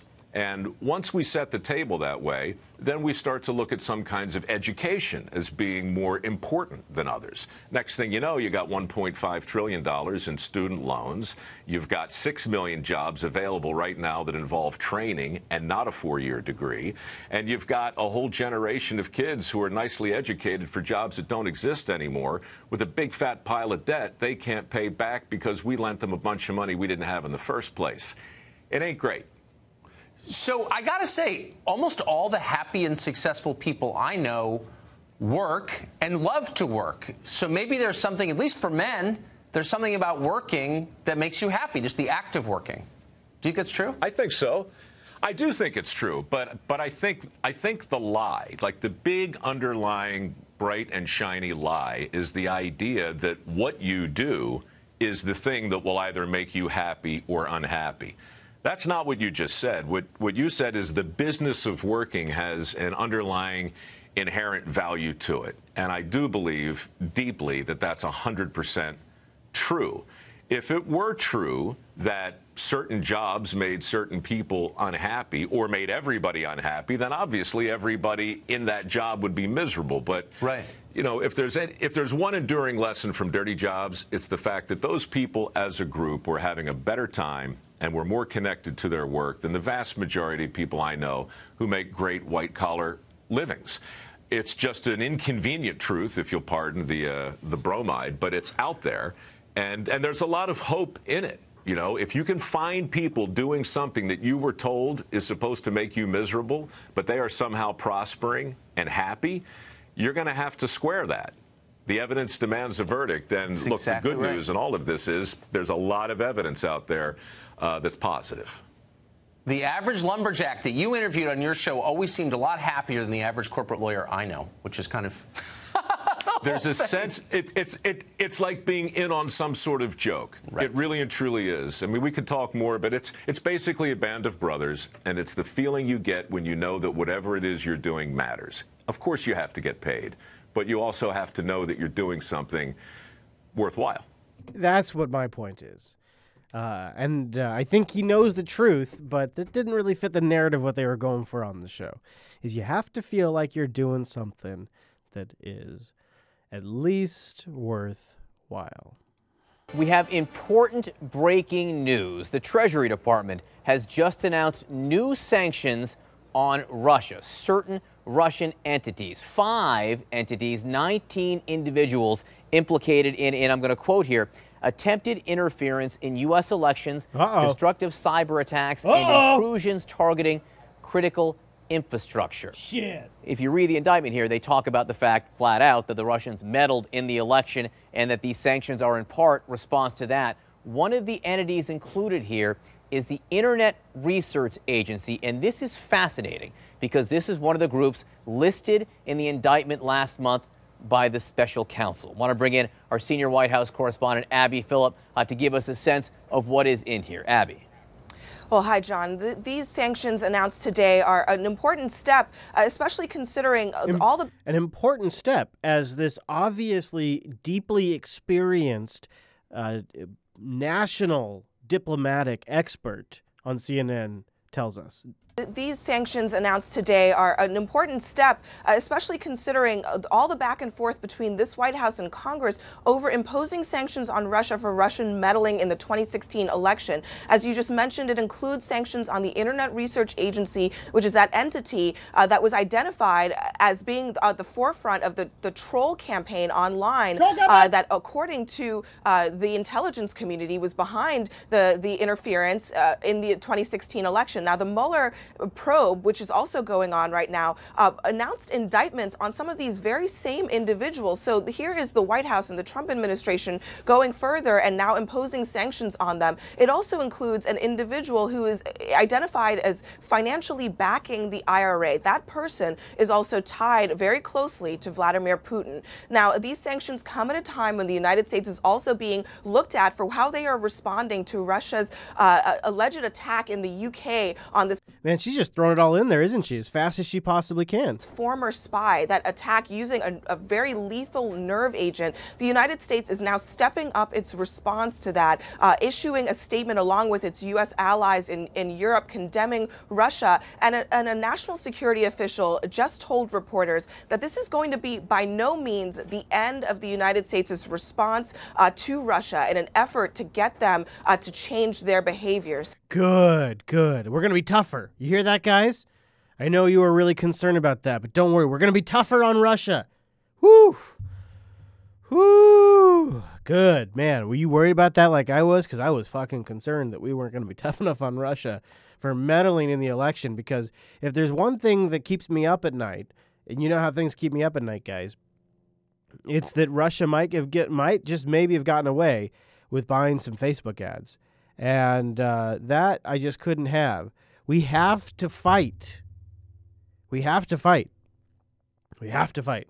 President Trump spoke with Russia's leader yesterday morning, 2 days after Putin was reelected to a fourth term as president, and amid rapidly escalating tensions with the West after Moscow tried to assassinate an ex-spy in the UK. Here is that sound again. I had a call with... You see how he's sitting next to the... Oh, you can't quite see that, can you? He's sitting next to a diplomat from Saudi Arabia. I can't remember who it was. It might have been one of their great leaders. President Putin, and congratulated him on the victory, his electoral victory. The call had to do also with the fact that we will probably get together in the not-too-distant future so that we can discuss arms. We can discuss the arms race. As you know, he made a statement that being in an arms race is not a great thing. That was right after the election, one of the first statements he made. We had a very good call, and I suspect that we'll probably be meeting in the not-too-distant future to discuss the arms race, which is getting out of control, but we will never allow anybody to have anything even close to what we have. and also to discuss Ukraine and Syria and North Korea and various other things. So I think probably we'll be seeing President Putin in the not-too-distant future. Hoorah! We learned, Mika, that the call came despite specific and stern warnings not to congratulate Putin from top members of Trump's national security team. That maniac. That maniac. We'll talk more about that in the show. So I'm going to cut them off because screw those guys. The online technology blockchain is not only making waves in the banking world, it could also be the foundation of our future cities. Just to surmise, blockchain is where sensitive data, such as financial transactions, are held on a network of computers rather than in one central place. And that potentially makes such info more secure and easier to verify. Well, for RT's online series, Cryptolium, Miguel Francis Santiago has been meeting some of its biggest proponents in Silicon Valley and finding out how it could see a whole new type of city be built in the Caribbean. The D10E, world's leading conference on decentralization, brought all the stars of blockchain together once again, this time in Silicon Valley. We caught up with our friend from Singapore, founder of Evercoin, Miko Mutsumura. RT is going hard on blockchain, I guess. On blockchain, because blockchain's a verb. View from Silicon Valley is absolutely amazing. I mean, I'm talking to general partners of venture capital firms. They're renegotiating their LP agreements. They want to hold crypto. They want to have custody. They're starting to buy Trezor wallets. It's unbelievable what's happening here. You know, I think as well, we're starting to see the movement of institutional grade capital. It's a very, very large institutional capital starting to take an interest in crypto. And I think that's really a positive trend. We also got a take on crypto from Bob McDermott, the original manufacturer of the mousepad, who apparently has been in crypto and mining for 5 years now. Well, most people think that Bitcoin is like the core and is the essence of the blockchain. In reality, the blockchain's the magic. And that will affect, I think, in the next 10 or 15 years, virtually every major industry, from pharmaceuticals to law enforcement, record keeping, accounting. Everything will be tied into that. The Bitcoin is really more of a symptom or a child of the blockchain, but the blockchain's the mother. Man, he's not totally wrong on this, but for some reason, I still want to tell him he's an idiot. I think if the banks allow us to survive and are not too threatened by the competition, I think we're going to do very well. Imagine a city that's fully operated by blockchain technology. What could a place like that show the world?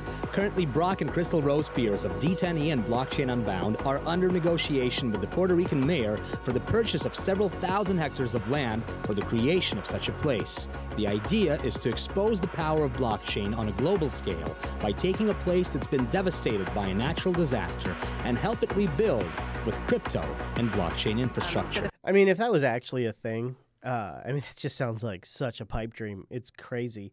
But if that was a thing, I would have to go there and do a show from there. I mean, I would have to. I would have to because I was mining Bitcoin back in the day, you know? So, I mean, I've been following this for years. First step is rebuild what is there by using better technology, more sustainable energy, renewable resources. Shit, can we throw some other buzzwords in here real quick? Let's see, organic, locally sourced. And just really bring life to the place that exists. I think phase 2. I love that they're at a rich-ass vineyard, and she's sitting there drinking wine, and Homeboy, the interviewer, also has a glass of wine. You can just barely see it below the lower third there, below the Facebook logo. So, and then the people behind them are all drinking free fucking wine. Is find our ability to build something new and bring all of the ethos that we have that are surrounding blockchain to the local government. Bring your ethos surrounding the blockchain to local government. And bring all of the ethos that we have that are surrounding blockchain to the local government, to the local population. He's totally shaking his head no and then shaking his head yes. I don't even think he's listening. None of that matters because he knows they're just going to put a sweet beat under this. The ethos that we have that are surrounding blockchain to the local government, to the local population, and really, yes, build a new type of city. Stay tuned for Puerto Crypto, a unique blockchain city built together with the Puerto Rican government, which will showcase to the world the full scale of what crypto can do to a post-devastated state. I'm Miguel Francis Santiago. Isn't that weird? Like, could they go more all in? I can't even with that. I don't even know what that's about. Isn't that... I mean, that just when I saw that, I was like, why is RT... I don't understand. I mean, they're just They're just totally blowing smoke up your arse with that one, I think. That's my personal opinion. You're getting smoke blown up your arse. I mean, if you want to believe it, you can believe it. All right, so should we check in on the news and see what everybody's talking about right now? So you want to see? Let's go into the latest and see what all the different news networks are talking about. Checking in right now with. Let's go over to NBC News. NBC News coming up. The latest information about. Let's see. They're talking about the Austin bomber. Oh yeah, of course, sure.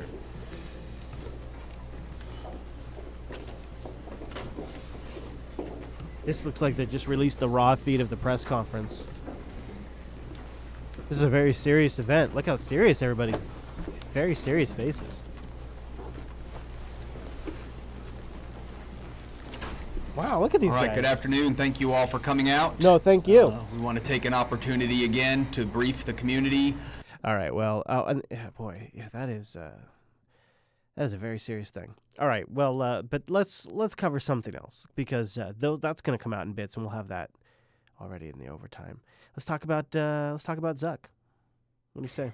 Mark Zuckerberg can give a full-throated apology Full-throated, guys. But at the end of the day, if he didn't break the law, and if Facebook users, you are not seeing with great speed people deleting Facebook. At the end of the day, could we see this as a push for him? I think Mark Zuckerberg's statement reflects a pattern we've seen, which is they start with a lot of denial, and then eventually they issue statements, and then the question is always whether the changes actually are implemented. We've found they're often not. This week has been different because at one point they lost $50 billion in market value. Like you, I just got the statement. He says here as well, I started Facebook. At the end of the day, I'm responsible for what happens on the platform. I'm serious, Zuckerberg says, about doing what it takes to protect our community. And then he tries to sort of put it in a context and says this issue involving Cambridge, which of course is Trump's digital firm, should no longer happen with new apps today, but that doesn't change what happened in the past. We'll learn from our experience to secure our platform, and I want to thank everyone who believes in our mission. It will take a long time to fix these problems.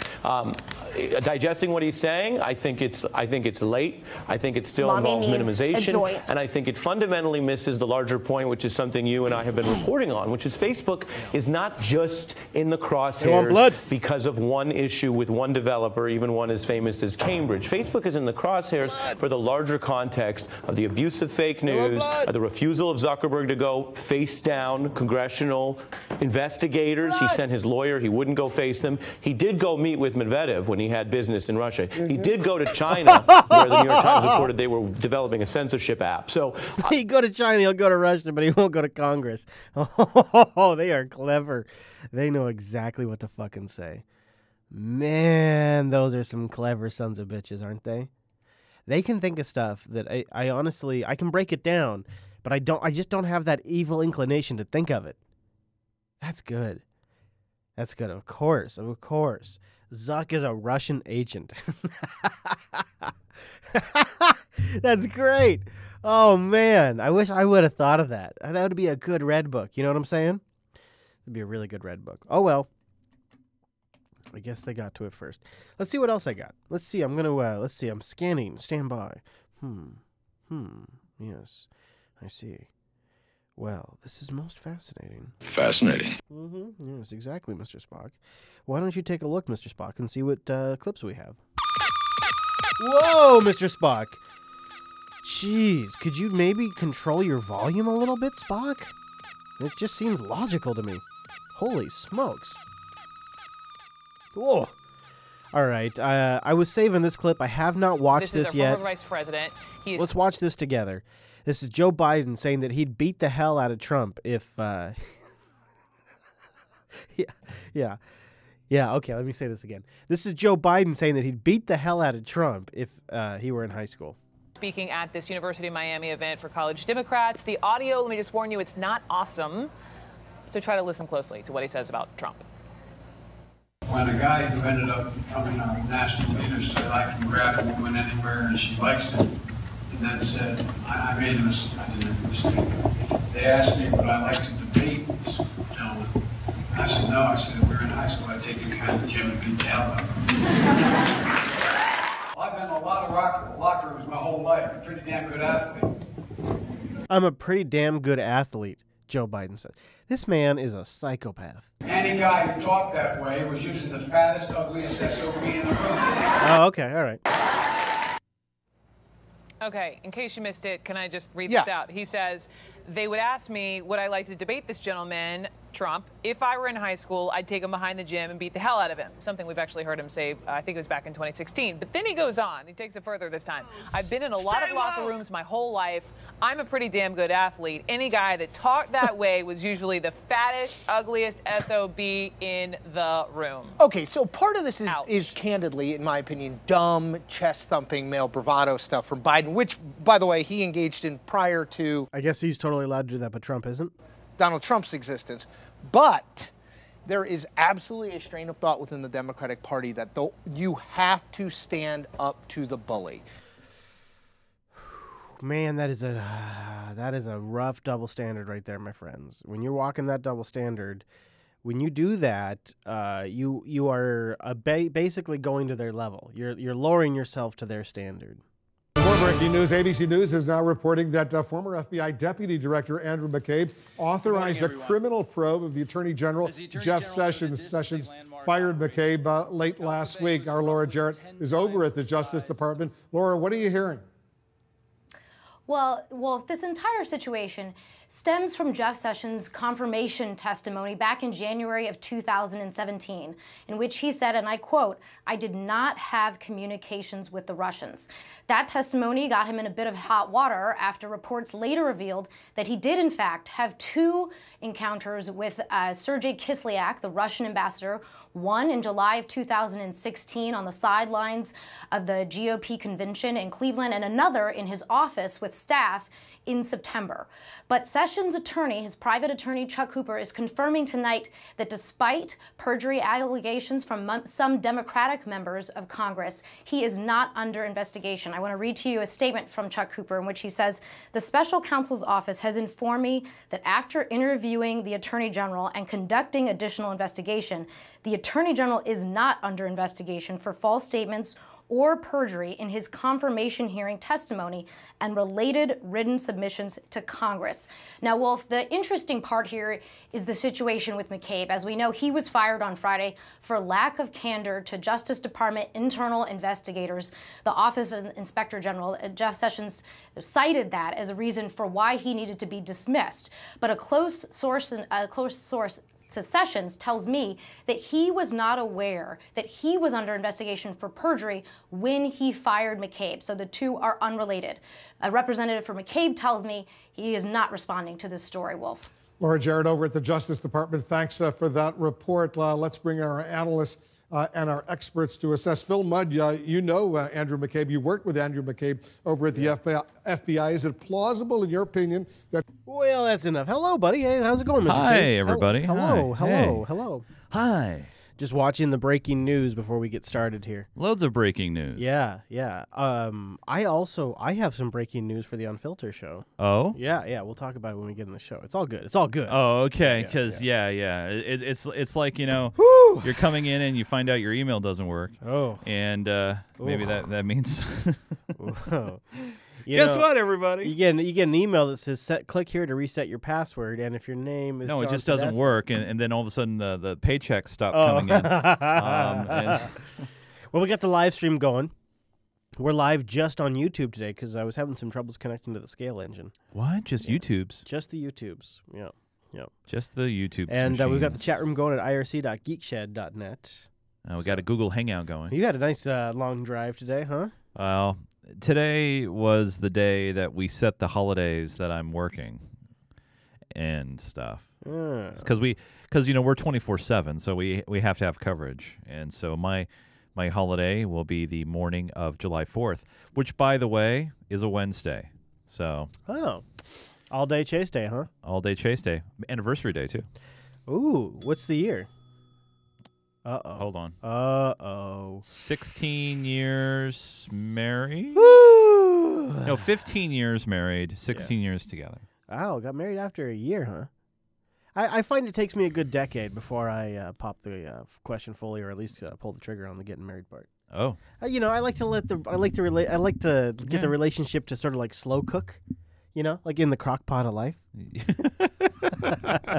All right, you ready to get started? I am ready to strap it in. All right, buddy, here we go. It is the Unfilter program. It's episode 273. Chat room, please bang suggest, because we're really going to need your help with the title on this one. I don't even know what we're going to do for this sucker. Why is that? What? That was weird. Did that weird you out? Are you good? Are you good? You're good, right? I'm fine. Whew! I feel like that weirded me out. Like, I don't know. Like, now I should go to the bathroom. Hey, you are the 1%. You think so? Well, that's what it says on the screen. What does that mean, though? I don't know. Oh, by the way, it's not too early to talk about Linux Fest Northwest. No. All right, let me go potty, then we'll talk about it. Okay. Here, you ruminate with the chat room. Get them to go. Well, first off, you guys, chat room. We're going to be close to 300, but not quite. But love to have you guys come out to the West Coast. It's going to be beautiful. Bellingham's great. Lots of awesome microbreweries, and if you partake in the other taking, if you know what I mean, mommy needs a joint. You can find that there in Bellingham as well. But anyway, love to have you guys come out and say hi. What I'm gonna do, by the way, you guys, Chris isn't here right now. He's using the restroom. I am gonna tell him that I want to bring my Mac Pro and run the production for the video. But I don't know if he's gonna want to do that. I don't know. I'm gonna try, but I'm not sure. But anyway, so that's what I'm going to try to do. But hopefully you guys are having a good one. Hopefully also you're interested in some pinball broadcasting, because I have been, I don't know, you call it awarded, I guess? Yeah, we'll call it awarded. That I'll be, Geek Gamer TV will be providing coverage of a very cool thing that's going to be happening at the Northwest Pinball and Game Room Show in Tacoma in June. Did you get them all to go? Did you get them all to commit? Well, I hope so. I tried to entice them. Okay. And I did let them in on a little secret before you came back to the mic. So what do you want to talk about Linux Fest? Well, so here's the deal with Linux Fest. What's the deal with Linux Fest? Past couple of years, yeah.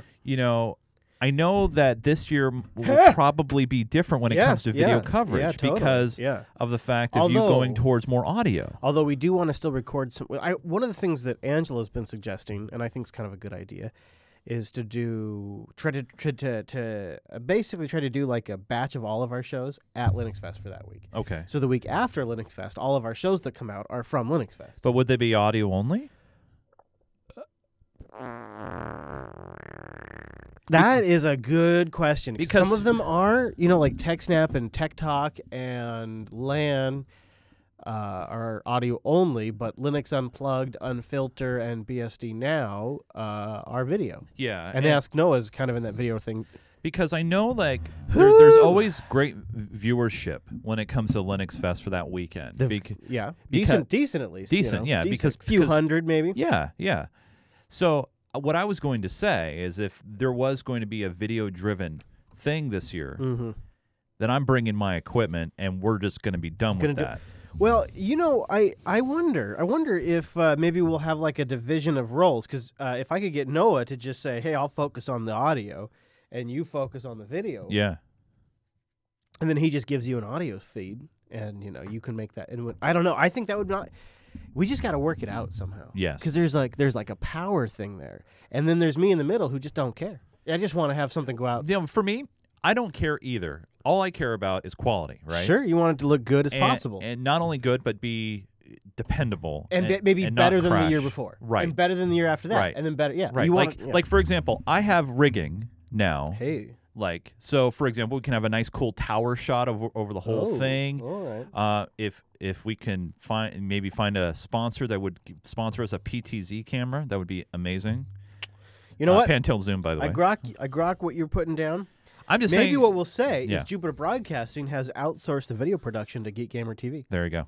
Got coverage provided by. Yeah, and then it's not us that's using the dirty Macintosh to use at a Linux event. You mean using the Mac to run boot camp? No, I'm just kidding. Really? No, you do it under Windows? Is that better? So here's what I do right now. Anyway, I'm going to be changing this up. So right now I use a Elgato HD60 Pro, which is a PCI card that only works in Windows. So I do boot camp in the Windows to do game streaming. However, I'm thinking about pulling that out of there and putting in a USB 3.0 card that now has full Mac support for Mac Pros. Each port on the USB 3 card has a dedicated bus. Ooh. And which is key for when you're doing HD video. Right. And so it could potentially support up to 4 individual, USB 3 capture cards. Like that one I have hanging right there, which I really like. That is just hanging there. Yeah. Just hanging there. Is that the Magwell? Yeah. Magwell? Yeah. It works with all the OSs. Well, that's the thing. You just get a basically straight video feed directly into your computer, which is beautiful. All right. So yes, I'm thinking about that because of the fact that because I'm going to be doing some pinball broadcasting this year. That actually, you know what? Because I keep thinking, you know what? Yeah, I like what you're. All right, no, I'm on board. I'm on board. Yeah. We'll talk about. Yeah, I'll talk to Noah.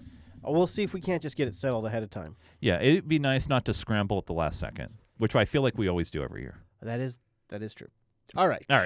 And on that note, good night, everybody. Yeah. Thanks for coming. Yeah, that's it. Nothing to see here. But seriously, come to Linux Fest and watch. You guys really should. I mean, totally should. Because you might think, Chase, you go to Linux Fest? Well, not only I support my friends, but I actually like learning about the newest things that are coming down the pipe. Sure, with why Linux. not, right? And it's really cool. And you know what? I have like multiple Raspberry Pis. I love open source. We often really bump into TechSnap, I was going to say, but that's true too. I mean, people that watch all the shows come to Linux Fest. Yeah. So, all right, here we go. It is 2:73, and it begins right now in a 2 and a 3. Chat room, please bring suggest to 3, 2, 1.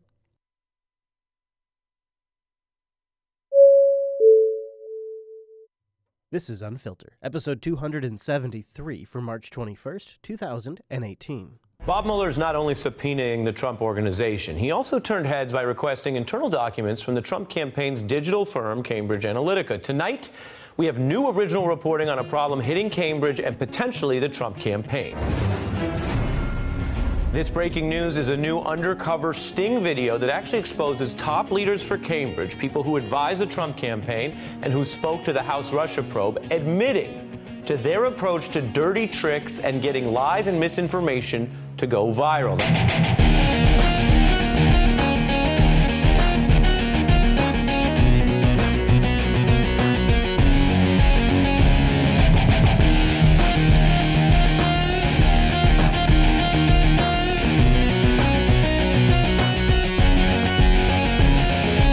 Hey everybody, winter is finally over, and it's now time to spring into another episode of Unfiltered, Jupiter Broadcasting's weekly show about the news you should be watching. My name is Chase. Over there is Mr. Chris. Hey, buddy. Hey, Chris. Hey, buddy. Happy spring to you. I mean, I guess.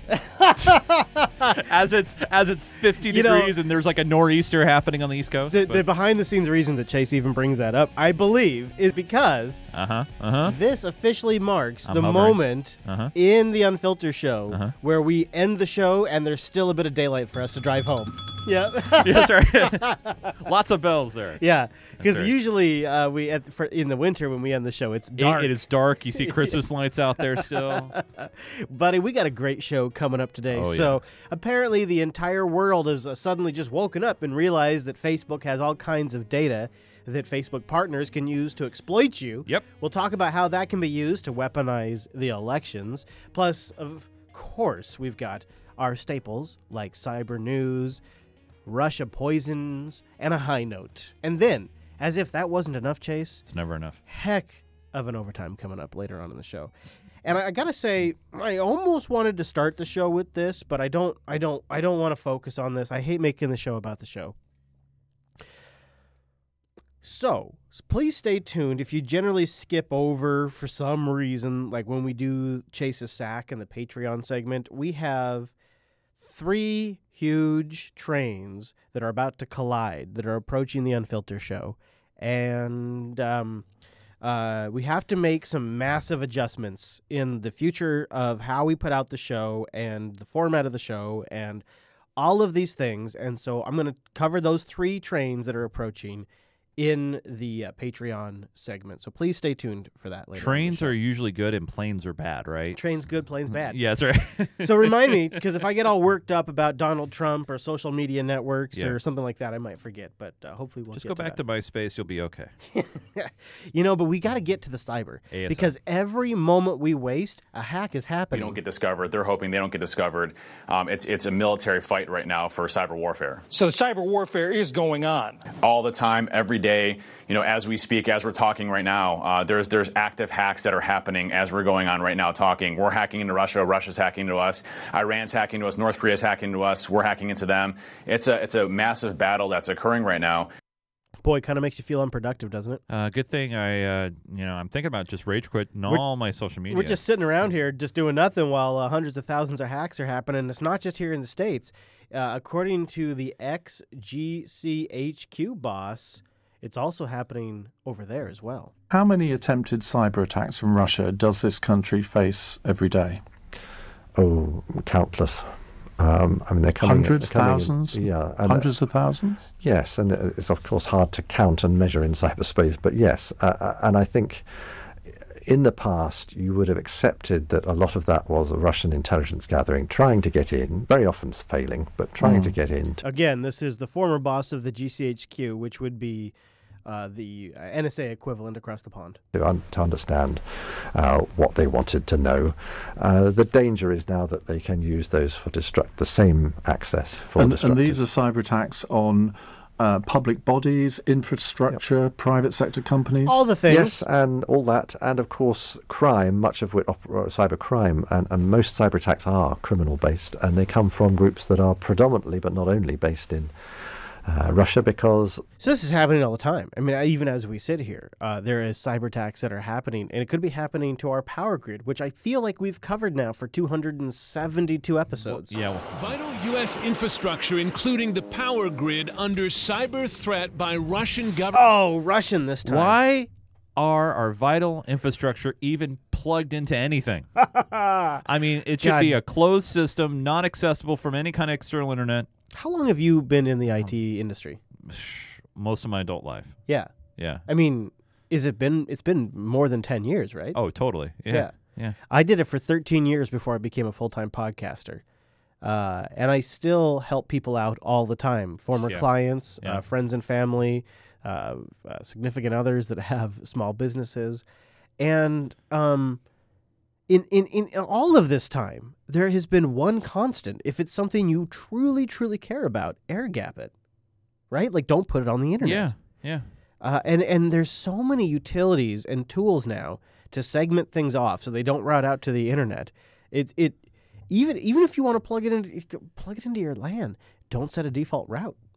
Yeah. Don't set a default route. Yeah. give it a NAT address and don't set a default route. You can even, like install DDWRT or something like that. Sure. And then have a VPN running on that, that you connect into. I mean, there are things you could do, and right? Now, you remember last week in 272, we played a clip where the problem with our power grid was that it was a bunch of different private companies who all have different networks. Now, this week, the problem is that our power grid is so easy to hack because once you get into one company, you get into all of them. Yeah, you get into everything. It's the exact opposite problem this week. Probably Texas is going to be the safest place to be just because of the fact that, we have three. We have the West Coast, East Coast, and Texas. They have their own power grid. So that's the place to go.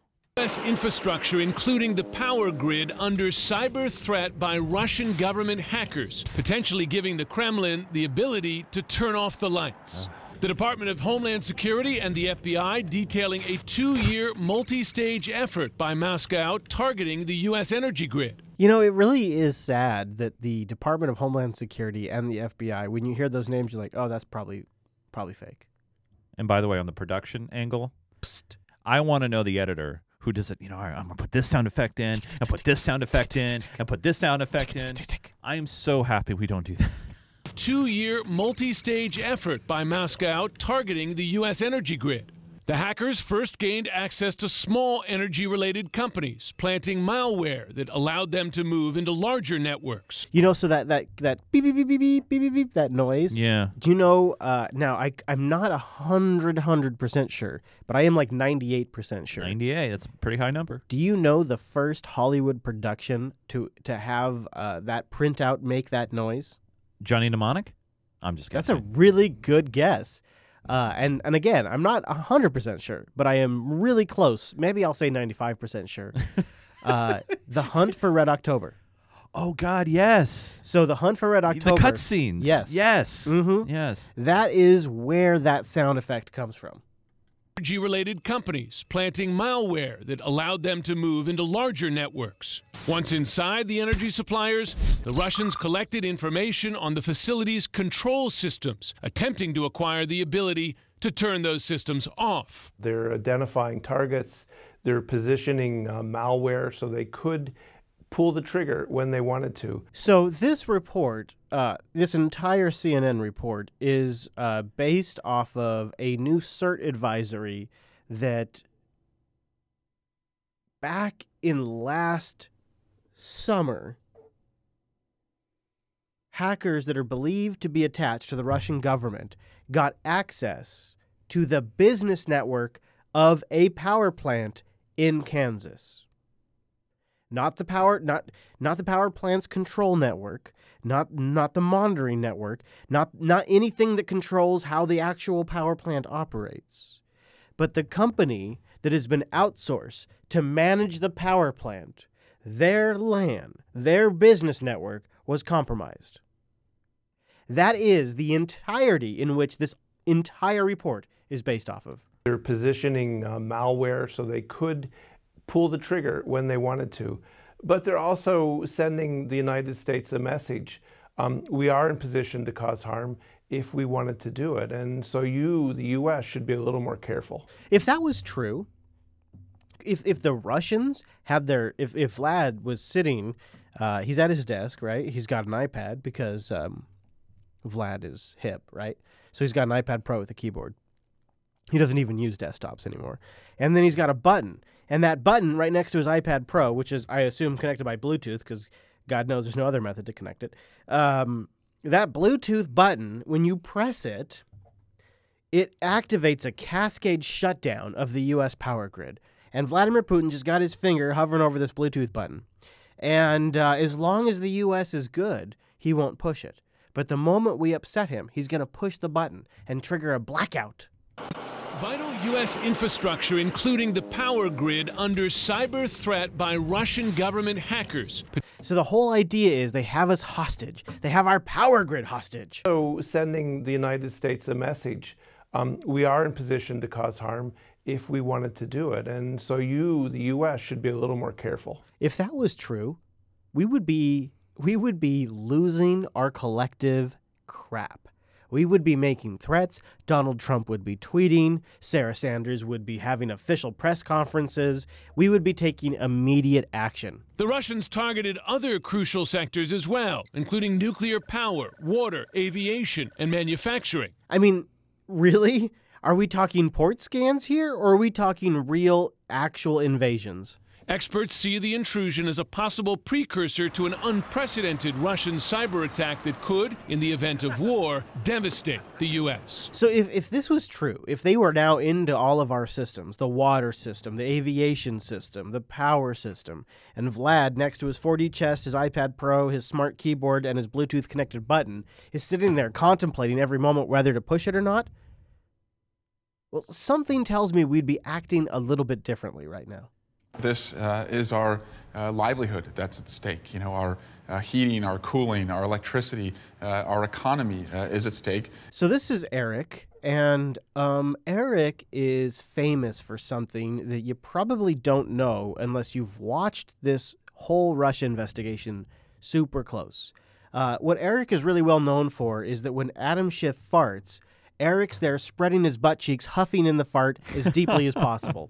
That's what Eric is known for. He is Adam Schiff's little boy. And again, the Russians, they're taking advantage of a very, very weak America that has not been willing to see its commander-in-chief stand up to the Russians. We need a strategy against Russia, not like war. One-off sanctions. Ukrainian officials say Russia did the same to Ukraine in 2015. So I want to go back. So let's go back before we go to the sanctions. Can you really say that Trump hasn't been super hostile towards Russia? He has done like 3 or 4 different layers now of sanctions since he's come into office. Well, really? Well, yeah, but sanctions are an act of war. Well, first off, there were sanctions that were overwhelmingly passed by both houses of Congress. Yeah, and but come on. No, but he sat on them. He did not implement Because what was passed. So don't So you no, can't no. say that he's implemented them when he sits on them and doesn't implement them. But seriously, Chase, that's 4 sanctions ago. That was 4 sanctions ago. We are now on. There has been since that little thing, there has now been layers upon layers. So remember the 13 Russians that were indicted? Yeah. We just laid down more sanctions on them. But you also said though those aren't enforceable because they're Russian. What I said was that we can't really bring them into court and do anything because they're not U.S. citizens, they're Russians. I also think the sanctions are a bit impotent too, so you're right to that extent. It's like, okay, we can make a big scene about making sanctions, all right. But since that little, am I going to do sanctions, am I not going to do sanctions, it has been sanction after sanctions after sanctions. I think, now this is off the top of my head, so I could be misremembering, but I believe this will be the 4th round of sanctions. It's either the 3rd or the 4th round of sanctions since Trump has been in office. Obama had 2 rounds of sanctions total, and those were after Crimea. And so in a way, if you just look at the numbers, economic warfare, he's ahead. He's got the best numbers. People tell me. He's got the best polling, best numbers. He's got the best numbers, Chase. Willing to see its commander-in-chief stand up to the Russians. We need a strategy against Russia, not one-off sanctions. I'm not. I mean, we can talk about this more, and this is a bit of a distraction. So I'm just going to say this, and we can move on. But I'm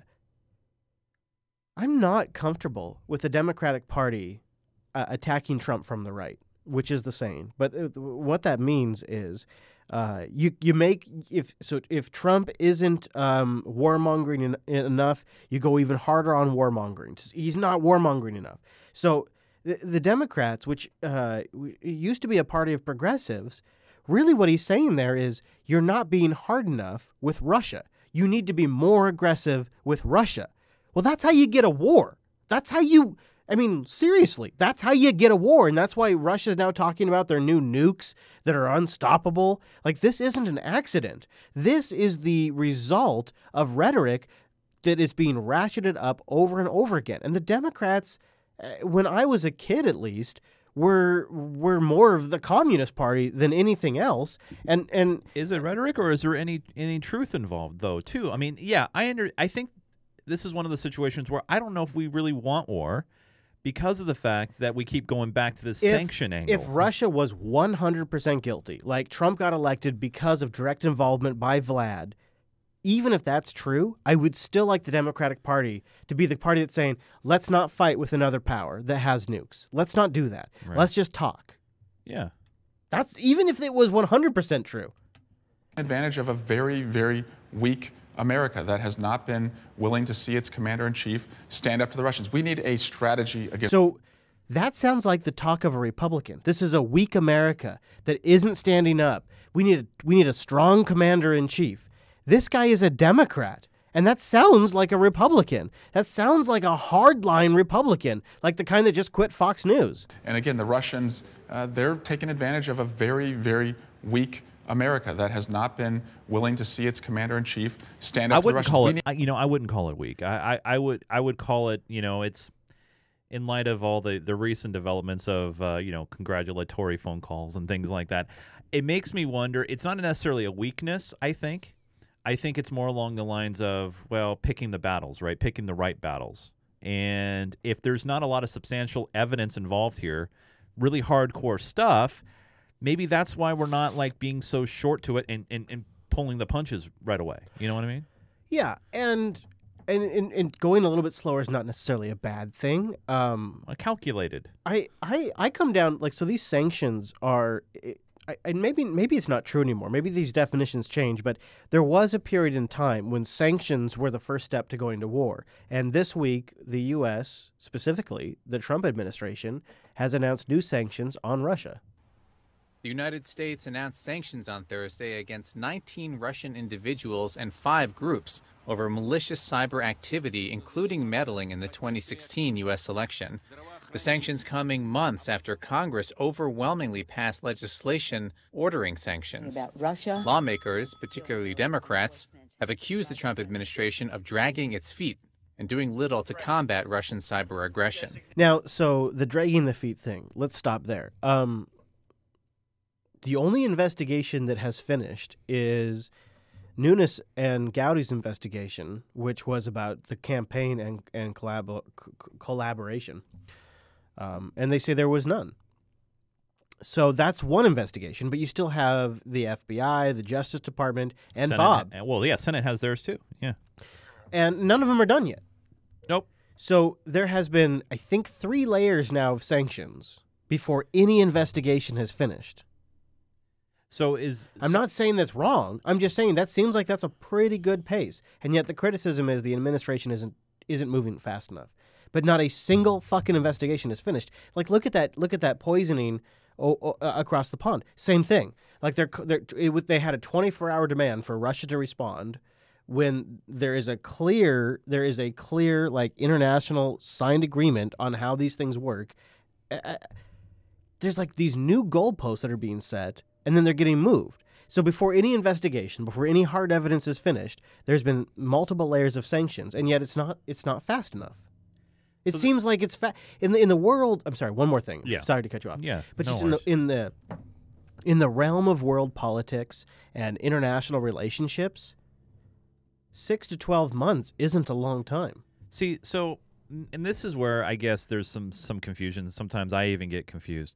I thought that the Mueller investigation was a direct result of the president firing James Comey and basically saying it was because Comey wouldn't let go of Russia.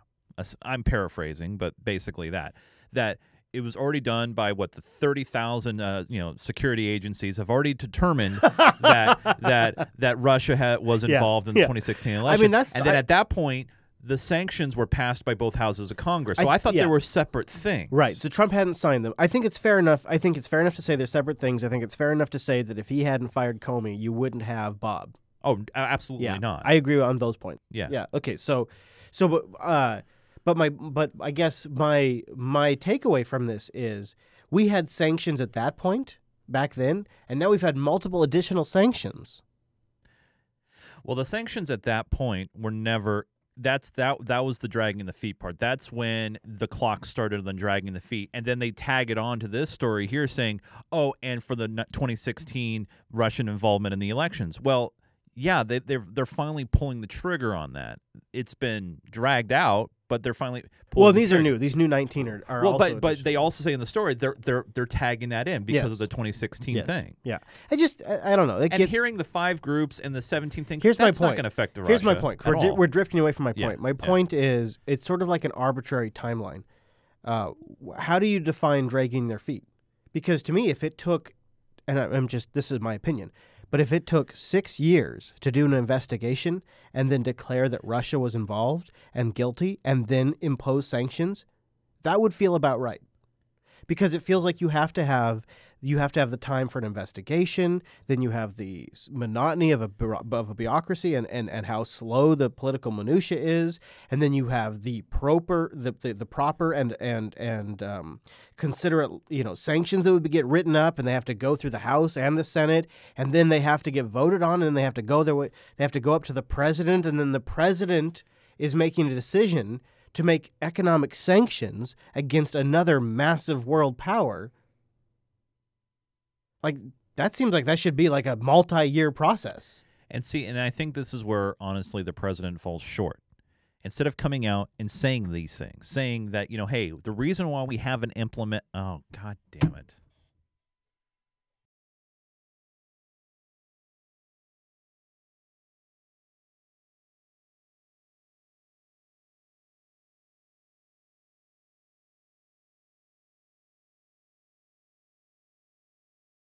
Tell me more about that. You're noticing a trend on when it happens? I pick up on that. Yeah, it was between 5:30 and 6 last time it occurred. All right. Well, I wonder if you have a 24-hour memory leak or something. Yeah, but the other shows haven't. Of course, they're not happening at this time of night. Right. It could be happening. I don't even know it. I suppose. Yeah. All right. So I'll hit start again. You want to just pick it up? Do you remember what you were about to say? Okay. No, so, I mean, this is where I think the president falls short. If he came out and he said, hey, we know that Congress, overwhelmingly passed these, sanctions against Russia, but we want to be methodical here and make sure the kind of sanctions that we're implementing are very thoughtful and calculated in what we need to do in order to combat this. But part of the problem, though, herein lies is the president or the administration doesn't even believe it occurred. They don't believe, every time you hear the president speak about it, it's, Russia or maybe some other country, he never wants to, fully believe any of it.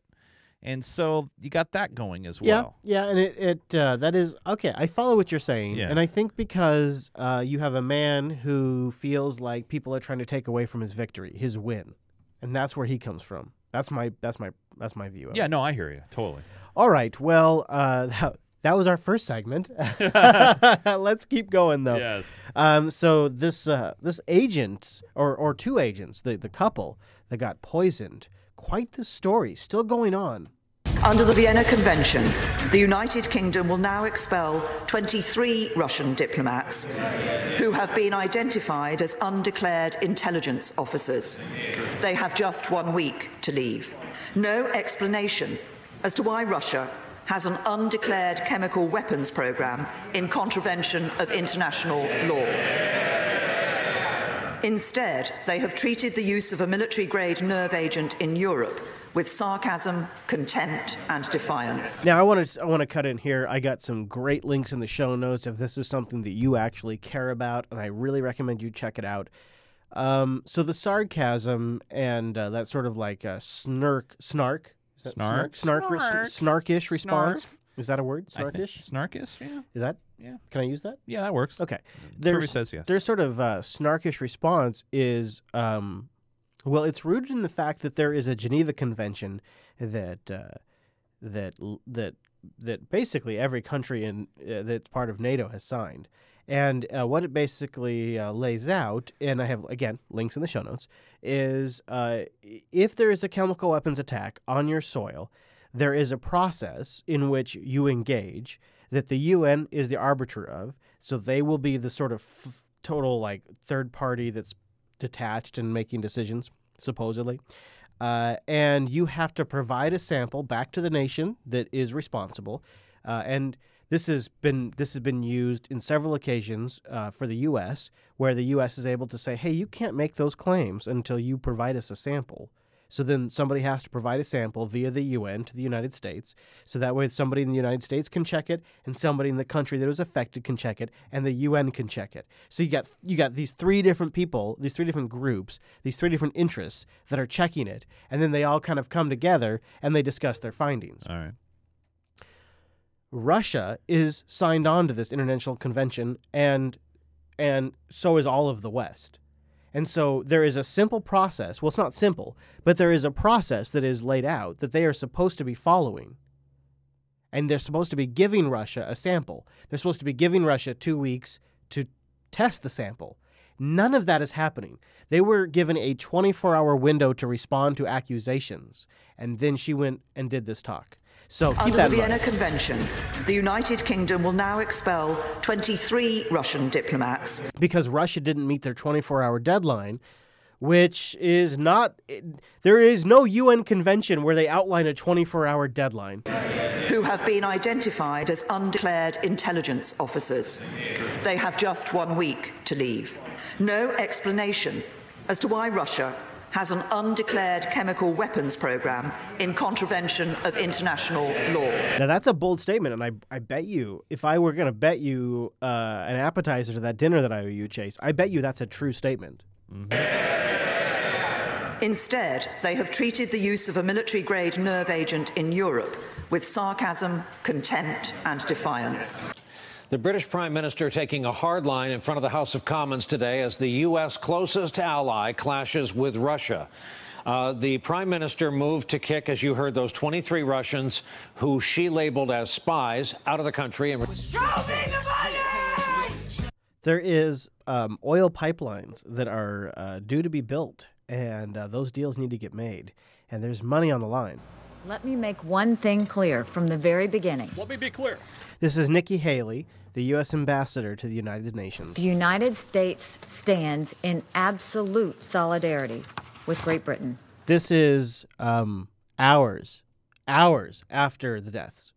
The United States believes that Russia is responsible for the attack on 2 people in the United Kingdom using a military-grade nerve agent. Now, words matter there, Chase. And what was the word that you noticed there? Military grade? Yeah, I noticed that too. But no, there's a word before that. Responsible for the attack on Great Britain. The United States believes that Russia is responsible for the attack on 2 people in the United Kingdom using a military-grade nerve agent. The United States believes. Believes is a completely different thing. You can believe in a lot of things. You can believe in a spaghetti monster in the sky. Santa Claus. There are Tooth Fairy. My kids actually currently believe in the Tooth Fairy. They think the Tooth Fairy is a real thing that brings them money for their teeth. It is the real thing. What are you talking about? Yeah, of course. Believes is not evidence. It is not proof. Believes is not a hard line. We are the United Mother effing States of America. We are a nation of laws. Like when we speak, we should be speaking with authority, and we should be speaking with facts. Responsible for the attack on 2 people in the United Kingdom using a military-grade nerve agent. Dozens of civilians and first responders were also exposed. So this nerve agent that has been linked to Russia, so supposedly Russia developed this thing in 1970. The problem is that it was developed in 1970. It is widely known. I got some links to that in the show notes too. But it doesn't really matter. You got to ask yourself, if the World Cup is coming to your area, if you're about to go up for election, and if the oil pipeline that will make a huge economic impact on your nation's bottom line that is being sold to the EU nations is on the line, and on top of all of that, this whole meddling problem in the U.S. is on your back, is that the time you publicly kill somebody in a really sort of flamboyant way? I don't think so. I mean, just the logic of that doesn't hold up. And the fact that they're not going through the UN conventions, that's suspicious. The fact that we went from 0 to 100 in 24 hours, suspicious. It is. And I even mentioned this last week. I mean, I talked about what if they did it to themselves? What if it was an inside job, And the only reason why I say those things is because we don't have any hard stuff to go off of here. Well, if you're going to have this guy, so background on the guy that died, this Skip Rapal, or however you say his name, he died for supposedly being an MI6 double agent that spied on the Putin government, and that's why they killed him. That was the motivation.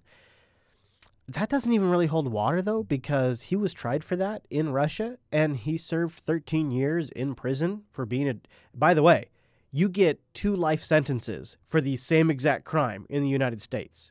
So the fact that this guy served 13 years in Russia for a crime that you served 2 double life sentences in the United States, that's an interesting observation right there in itself. So this guy serves 13 years in a government prison for being a double agent for the MI6. If they wanted to kill the son of a gun, they could have killed him while he was in prison for 13 years in one of their own prisons. Mm-hmm. So why kill him now when you're trying to get reelected? You got the World Cup. It doesn't make any sense. The first thing that comes to mind is that if it was a military-grade poison, then people would, of course, have died on the spot. You can say what you want about Trump, but there's no president like Putin. Putin basically says, yeah, look, if we were going to kill him with our own stuff, he'd be dead immediately. Hey, at least Putin's not afraid to have a press conference. Our stuff? our stuff, they don't just suffer. We kill them immediately. That's what he's saying. I know, yeah. That is what this guy, listen carefully. He's saying when we kill instantly. The first thing that comes to mind is that if it was a military-grade poison, then people would, of course, have died on the spot. Well, to be fair, let me be clear. Okay. Yeah, okay. If it was a 1970s grade, serum or whatever, it's not going to be as potent as today's stuff. Fair enough. Fair enough. And is that if it was a military-grade poison, then people would, of course, have died on the spot. Russia has no such substances. We destroyed all our chemical weapons as monitored by international inspectors. I think anyone with common sense understands that it is nonsense for Russia to do such things before the presidential election and the Football World Cup. Yeah, the World Cup is actually more so than the election. Yeah, I was going to... Oh, come on. Come on, Putin. Really? Yeah. Of course, Russian response has been sort of been limp with all the sanctions, but we have had a couple of diplomats get expelled. Russia strikes back today, ordering 23 British diplomats out of the country. The move, retaliation, after the UK's decision this week to expel 23 Russian diplomats. The feud comes following the poisoning in Britain of a former Russian spy and his daughter, both in critical condition. There is no alternative conclusion other than that the Russian state was culpable. You know, that reminds me of a line by George W. Bush when he was talking about how Saddam had weapons of mass destruction. I remember, yeah. It's just like, it's the same shit. It's the same script. They just like, it's like Mad Libs. And you change the words around and you're fine. There's no alternative conclusion other than that the Russian state was culpable. Police here now are asking for the public's help to figure out what former Russian spy Sergei Skripal and his daughter Yulia were doing during a missing 4-hour period. But he was also an MI6 double agent, so you could also say former MI6 spy. She just, I guess, forgot to mention that. On the day they were discovered poisoned. So there's a 3-hour gap.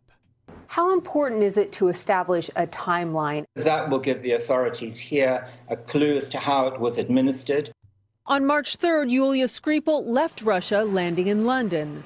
Over the next 24 hours, she and her father visited several locations in his small town until they were found unconscious on a park bench. I think maybe part of the reason why we struggle to understand this is, unless I'm wrong, my understanding is there's the government and the mob are closer together than what we are familiar with in the West, and there could be just simple hits out there. Yep. You know, hey, go kill these guys and you'll get paid X amount of whatever, rubles or Bitcoin. I don't know what they pay in. And it's got nothing to do with the Putin government, but maybe it's set because people that are in the government are also in the mob and they'd really like to see the son of a bitch die. These agents will affect individuals either through being breathed in or being swallowed or coming into contact with the skin. So understanding where the couple were exposed is actually crucial. Crucial clues in a high-stakes investigation. Tammy Leitner, NBC News, London. It's a high-stakes investigation, Chase. It's a high stakes. That we already know instantly who did it, and we don't have the information yet. Yeah. Well, maybe they know who did it because they were plugged into Putin's Facebook page. I understood early that Facebook was how Donald Trump was going to win. Twitter is how he talked to the people. Facebook was going to be how he won. I think Donald Trump won, but I think Facebook was the method. It was the highway in which his car drove on. This week, we learned a little bit more about how your top source for baby pics and engagement photos turned into a political battleground. Facebook has banned Cambridge Analytica, a firm that ran the Trump campaign's data operations, after reports emerged that the firm accessed the private information of more than 50 million users without permission. Cambridge Analytica has been backed by Trump mega donor Robert Mercer, and Steve Bannon was once its vice president. Last fall, special counsel Robert Mueller asked for the emails of any Cambridge Analytica employees who worked on the Trump campaign. In a series of interviews, former employee turned whistleblower Christopher Wiley described how the firm weaponized personal data to wage a culture war. So Christopher Wiley, and I talked a little bit about him in Tech Talk today, techtalk.today if you want some background there. mid-20s, early 20s. He is a gay man in London, and he realized that the organization he was working for might be a little bit skewed to the right when he was asked, and somebody he worked with who was also gay, was asked to identify all of the gay males that they could market to try to get them to be ungay. And that was sort of how he realized perhaps he's working for an evil company. And then it kind of went from there. Now, I have a little bit of a hard time accepting some of his answers in these interviews, but you can see how somebody who finds himself in this position might feel like perhaps the thing to do would be to blow the whistle on something like this. We would know what kinds of messaging you would be susceptible to, including the framing of it, the topics, the contents, the tone, whether it's scary or not, that kind of thing. Websites will be created, blogs will be created, whatever it is that we think this target profile will be receptive to. We will create content on the internet for them to find. Now, this whole thing is based around the idea of psychographic marketing. Now, the only reason I am familiar with the term, which I believe goes back to the 70s, is because the first person I ever heard discussing psychographic marketing was... Can you guess? Facebook? No, I mean, that would be good. I know. There's no way to guess.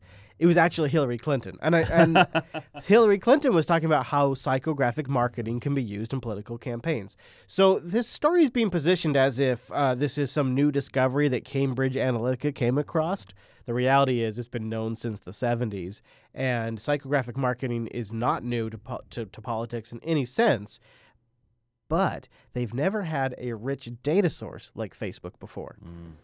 And then they see that, and they click it, and they go down the rabbit hole.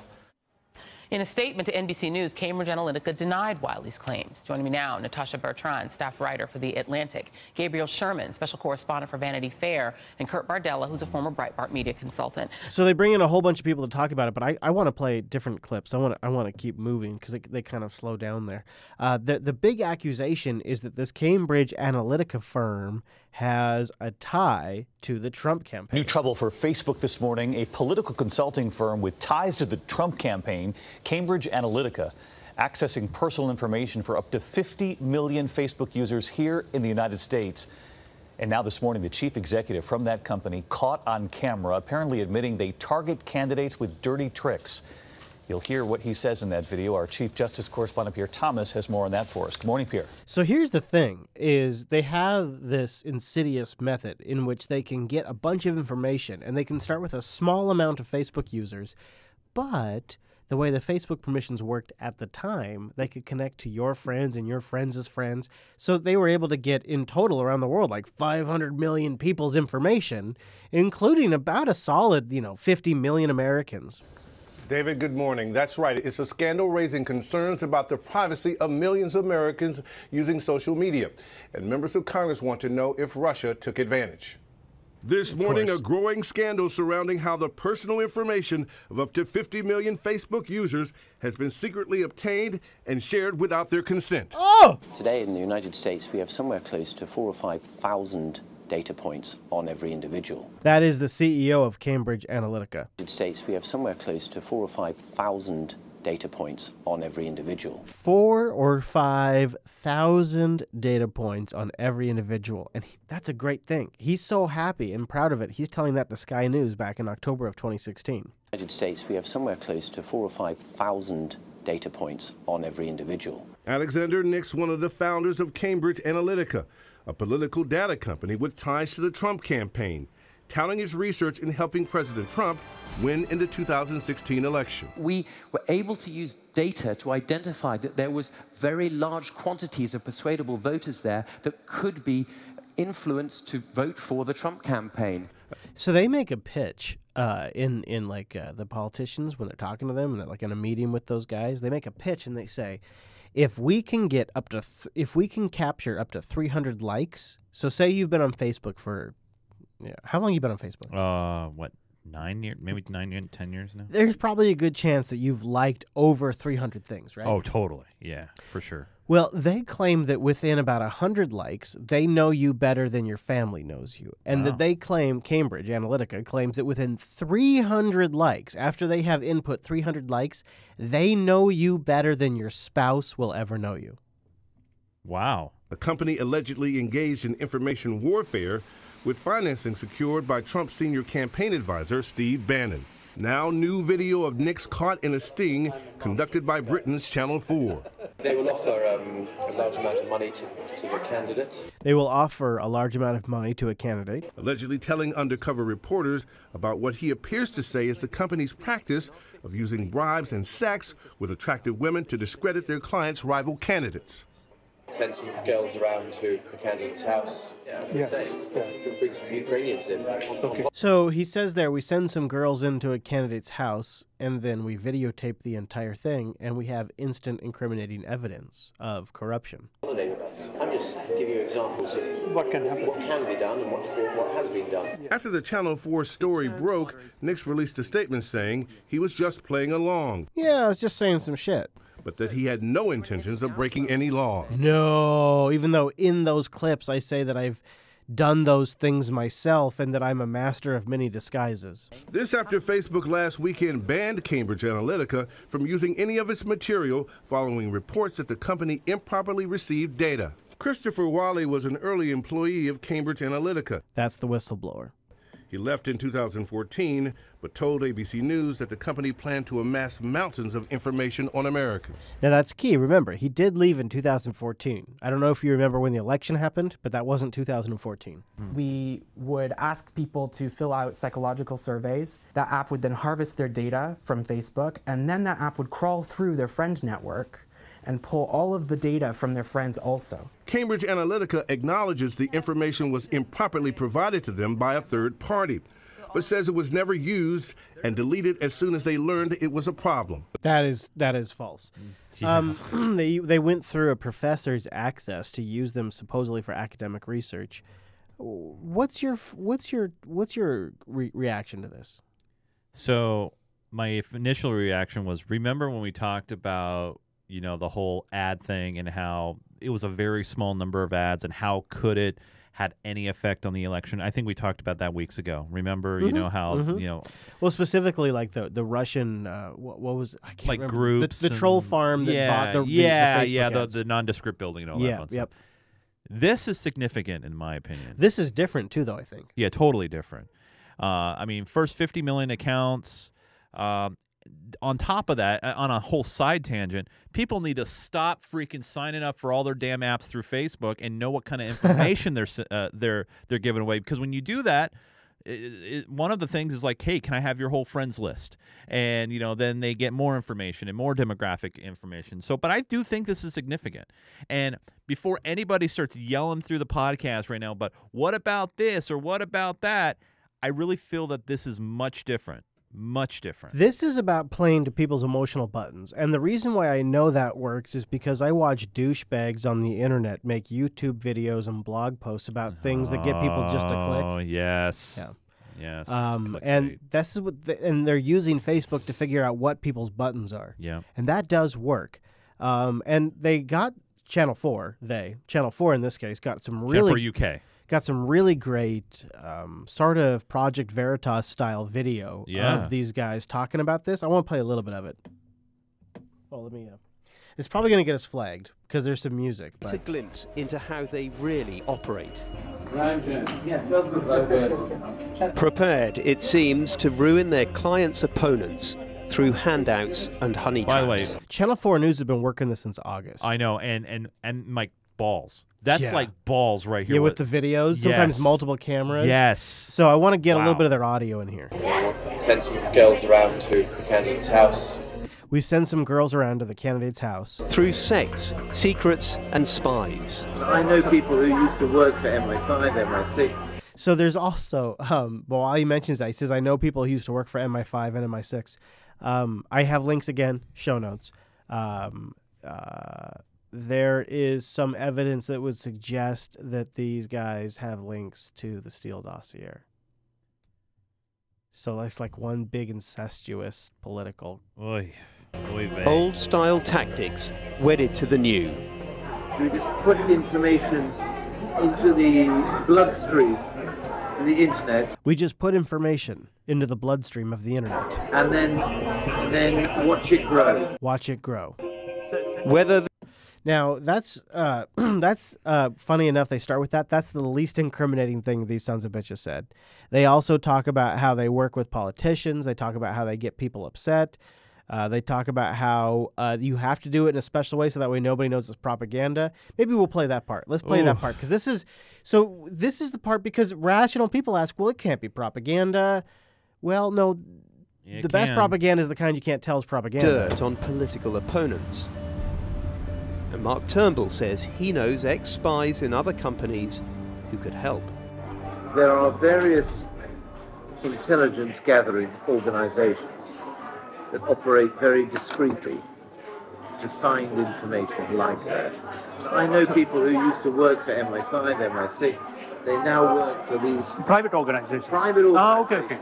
They will find all the skeletons in his closet, quietly, discreetly, give you a report. Which is what the steel dossier exactly is. And then, once the dirt has been dug, out it, discreetly, he goes on to say, at the right moment. Whatever the political message, subtlety is key. It has to happen without anyone thinking that's propaganda. Has to happen without anyone thinking that's propaganda. And then he smiles. Did you see that? Watch his smile. Without anyone thinking that's propaganda. Do you see that? The moment you think that's propaganda, the next question is, who's put that out? Yes.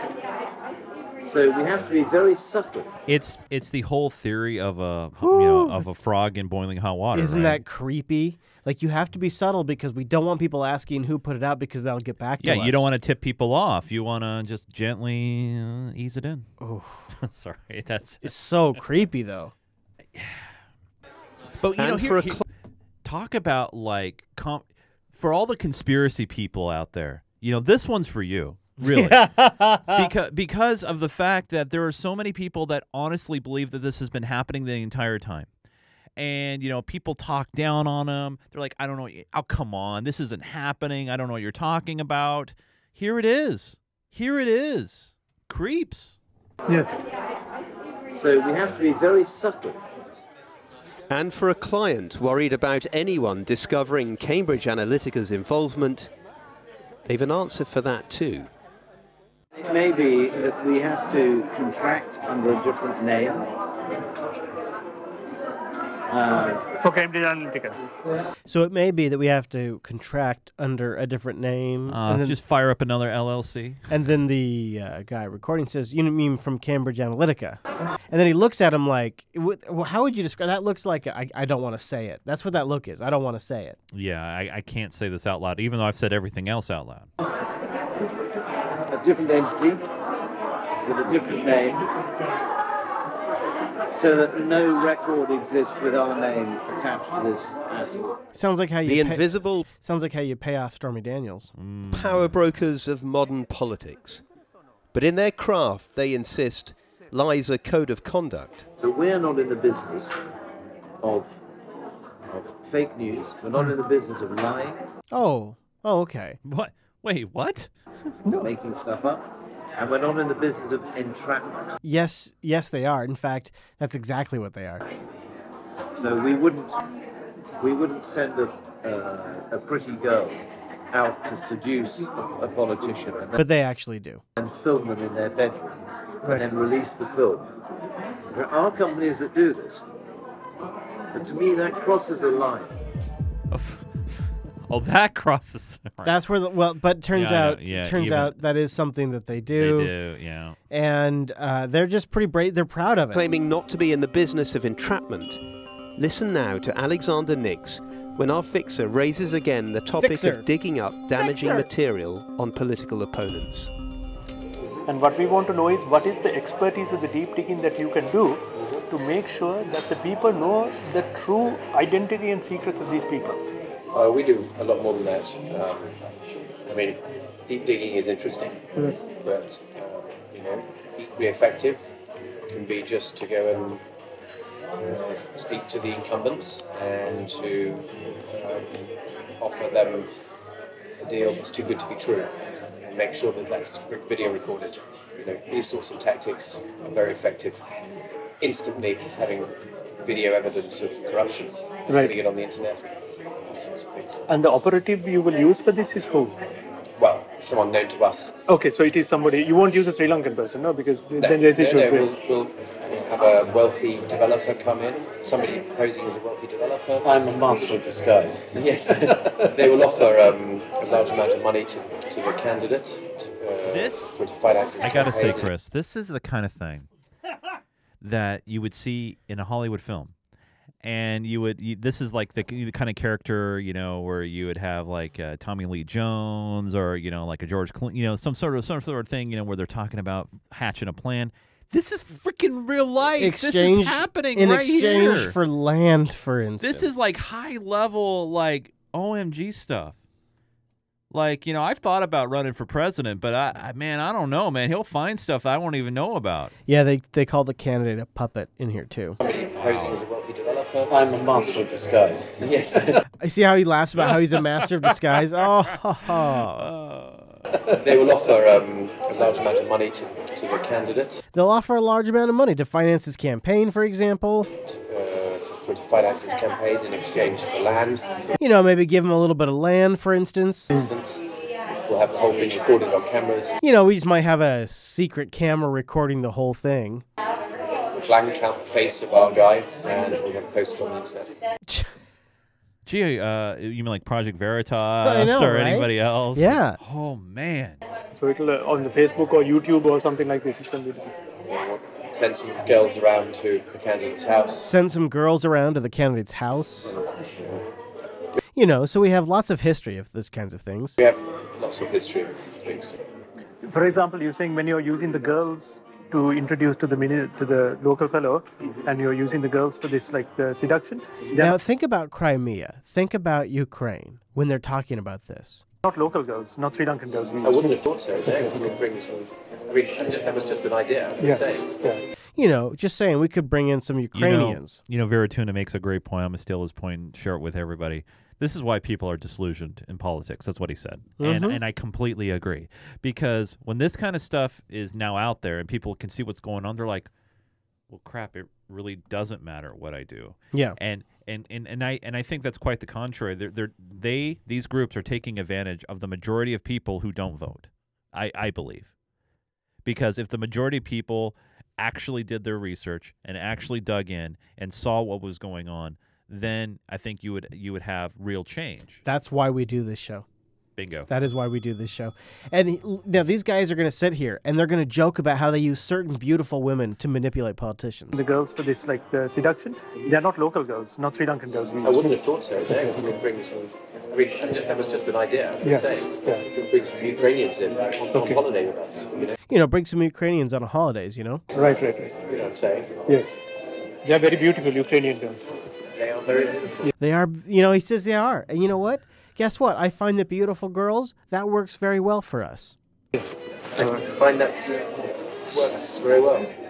Please don't pay too much attention to what I'm saying, because I'm just giving you examples of what can happen, what can be done, and what has been done. Yes.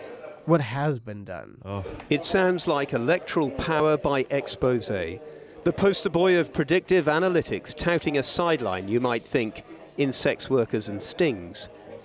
Ethics perhaps somewhat expendable, like the truth. That's what's going on behind the scenes in the election. And of course, your good buddy, my friend, is jumping all over this to take advantage of it, Adam Schiff. Well, a couple no, things he's first. Your buddy. Come on, man. We've established it's certainly this. within our jurisdiction if we had a foreign firm that was using the essentially stolen data of tens of millions of Americans to target them in a political campaign. That's very much our business. So here's what triggers me about this whole thing is, yeah, there was political data targeting going on, but there's also the very real possibility that these sons of bitches are tied to the Steele dossier. Like, both those things are equally possible, but only one of them is getting discussed. You know what I mean? Yeah. I don't like that. That when that happens, it always gets me. It always gets me. Gets my dander up. Well, that's why the buck needs to stop. I mean, people just it's got to stop there, Chase. And it's one of those things where I know everybody has their what about blah and what about this and what about this. I just can't. Well, we're just going to continue that circular discussion until at some point someone stops, and we got to stop the cycle somehow, some way. It's true. It's true. All right, I want to do a quick correction because your Unfilter show has no agenda. We got to come up with a different. We don't have a plan. We're not sitting here trying to convince you of any particular political perspective. No, Boy, that doesn't roll off the tongue. All we're trying to do is just sit here and tell you what's going on. So we report, you decide. Yeah. No, can't use that one. No, either. you can't either. Fair and balanced. We're fair. No. Ah, shit. No. Oh, well. Anyways. Real news. No. Well, I guess in the meantime, we'll let our actions speak louder than words. And I want to retract just a wee tid. I mean, I'm not one to love the CIA, but you do. Just a wee tid. Now, a correction to a story we aired Wednesday about Gina Haspel, the woman President Trump plans to nominate for director of the CIA. We spoke with a reporter for ProPublica who'd investigated Haspel's role at a secret CIA prison where terrorism suspects were interrogated. Okay. Last night, ProPublica retracted key details of that report. This is an NPR report covering the ProPublica report, by the way. To correct the record, we spoke today with ProPublica's editor-in-chief, Stephen Engelberg. Any suggestion that she had a direct or personal involvement in the waterboarding of Abu Zubaydah, which is quite an infamous thing in the history of intelligence. He was waterboarded some 83 times. That would not be correct. The chief of base turns out to have been a different person, and so any suggestion that she was directly and personally involved in that is incorrect. In fact, now I want to bring up something here, and it's a real son of a bitch when covering news about anything to do with Trump. When this CIA new nominee was announced, I mean immediately it was she's the waterboarding queen. She's the one that was the key mind behind waterboarding. Donald Trump loves torturers. Blah blah blah blah, and they just run with it. And ProPublica was the source. And we played it too because that's what all of the outlets were saying. But then it turns out that was a massive exaggeration. And this happens all the time with Trump. And I feel like when that happens, it delegitimizes the legitimate stuff. Do you know what I'm saying? Like it's a cry wolf syndrome. Well, and unfortunately, it's because of the history. I mean, Are you saying it's his fault? Are you victim shaming I right would now? partially do it. Partially, because, I mean, come on. I mean, it is victim shaming. I know, but you know what? After a long period of time, what's been like 3 years now, because including the run up to the election. Okay, all right. I mean, come on. Yeah, After a while, it's just like, oh God. Okay, you're right a little bit, yeah. Like you knew that the firing of the deputy FBI director was going to go over like a fart in church. The story that broke overnight: the man who was until recently the #2 at the FBI fired Andrew McCabe, the man who served under former FBI Director James Comey, who was also fired. He is now out just days before his pension was going to kick in. And President birthday. That's a nice move right there, huh? That's slick. Fired. He is now out just days before his pension was going to kick in. Now okay. Here is my personal thing about this is all of these guys are swamp sons of bitches until Trump fires them. And then the moment Trump fires them, apparently they're the most outstanding government citizen that's ever existed. Like, the whole federal government could use some firing, and this McCabe son of a bitch is one of them. The FBI has become a corrupt organization. We have covered that extensively on this show, and this guy is one of them. And whether you're a Hillary fan, well, then you can blame him for reopening the investigation right before the election. That's on him. And if you're a Trump fan, you can blame this son of a bitch for letting that couple that are texting about destroying Trump the entire time on him. So, like, we all, depending on, doesn't matter. Right, left, we all hate this guy. Many groups hate this guy. Until Trump fires him. Who was also fired. He is now out just days before his pension was going to kick in. And President Trump gloating on Twitter overnight about the ousting of a man he has repeatedly and viciously criticized. McCabe himself releasing his own angry and defiant statement. All this is going down as reports are swirling about more possible firings in the offing within the White House itself. And ABC's Tara Palmieri is covering it all from Washington. Tara, good morning to you. Good morning, Dan and Paula. That's right, more turmoil inside the White House. According to White House sources, most of it is fueled by the president himself as he polls staffers and friends about potential replacements. But this latest firing is riling up a key witness in the Russia investigation.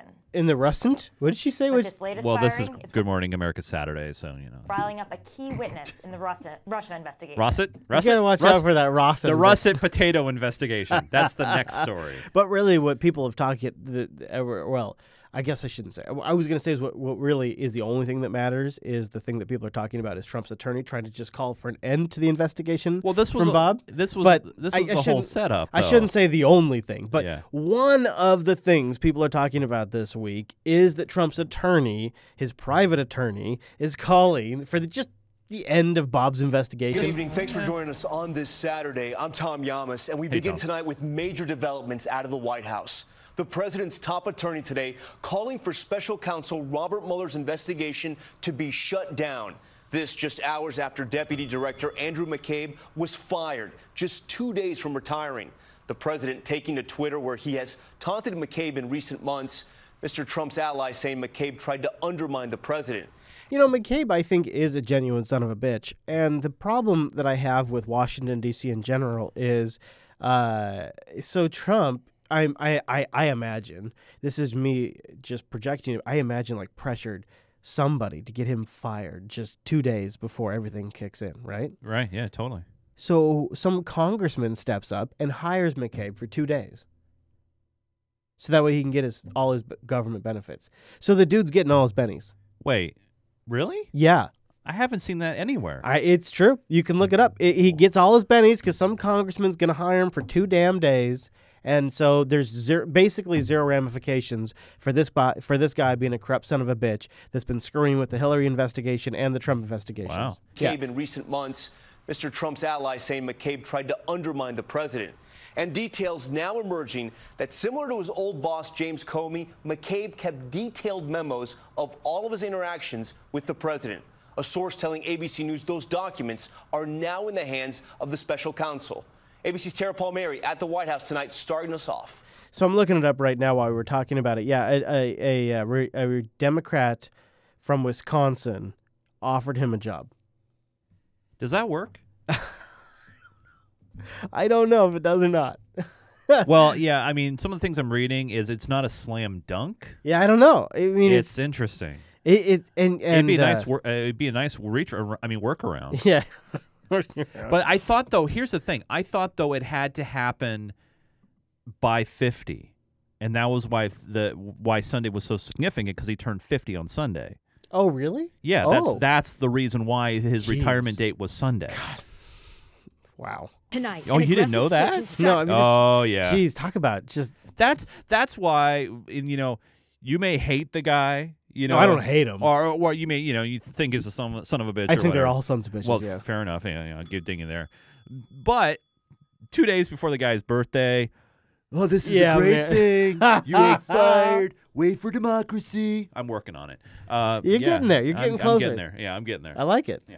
ABC's Tara Palmieri at the White House tonight, starting us off.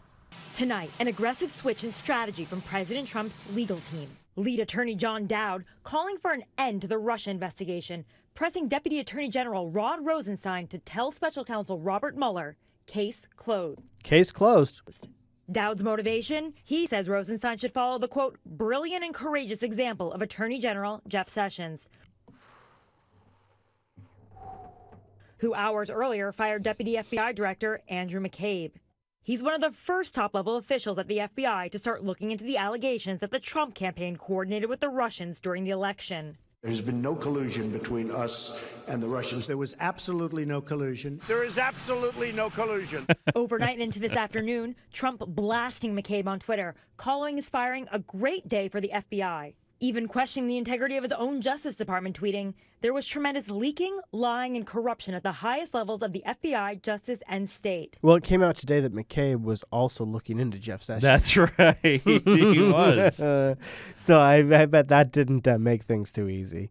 And then, of course, Trump's attorney could be calling for an end of the investigation because old Bob has been subpoenaing Trump documents. We turn now to the major headline involving President Trump tonight. ABC News now confirming that special counsel Robert Mueller has issued subpoenas to the Trump family business for documents related to Russia.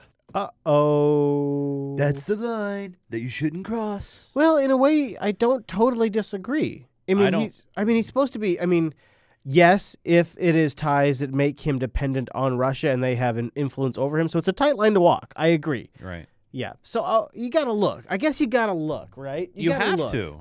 You got to look. Yeah. I mean, the big accusation here is, he's looking to try to find well, that's his job, right? To try to find bad stuff. Yeah, it is. It's just so you don't find nothing here, so you keep looking here. You don't find anything here, so you keep looking here. It's like how they got Al Capone on tax fraud eventually instead of getting him for being a gangster. So maybe you can help answer this for me. If he is truly, there's no problems, and like he says, no collusion, no issues, no improprieties, then why shut it down? Just let it go its course. It'll finish off. No big deal. That's the thing. That's the thing. Like, at the end of the day, you've already got one investigation that's wrapped up and said no collusion. Because here's the brilliant part. This is where if you are on the Trump campaign, you're already ready for 2020, right? 2020. You're getting ready.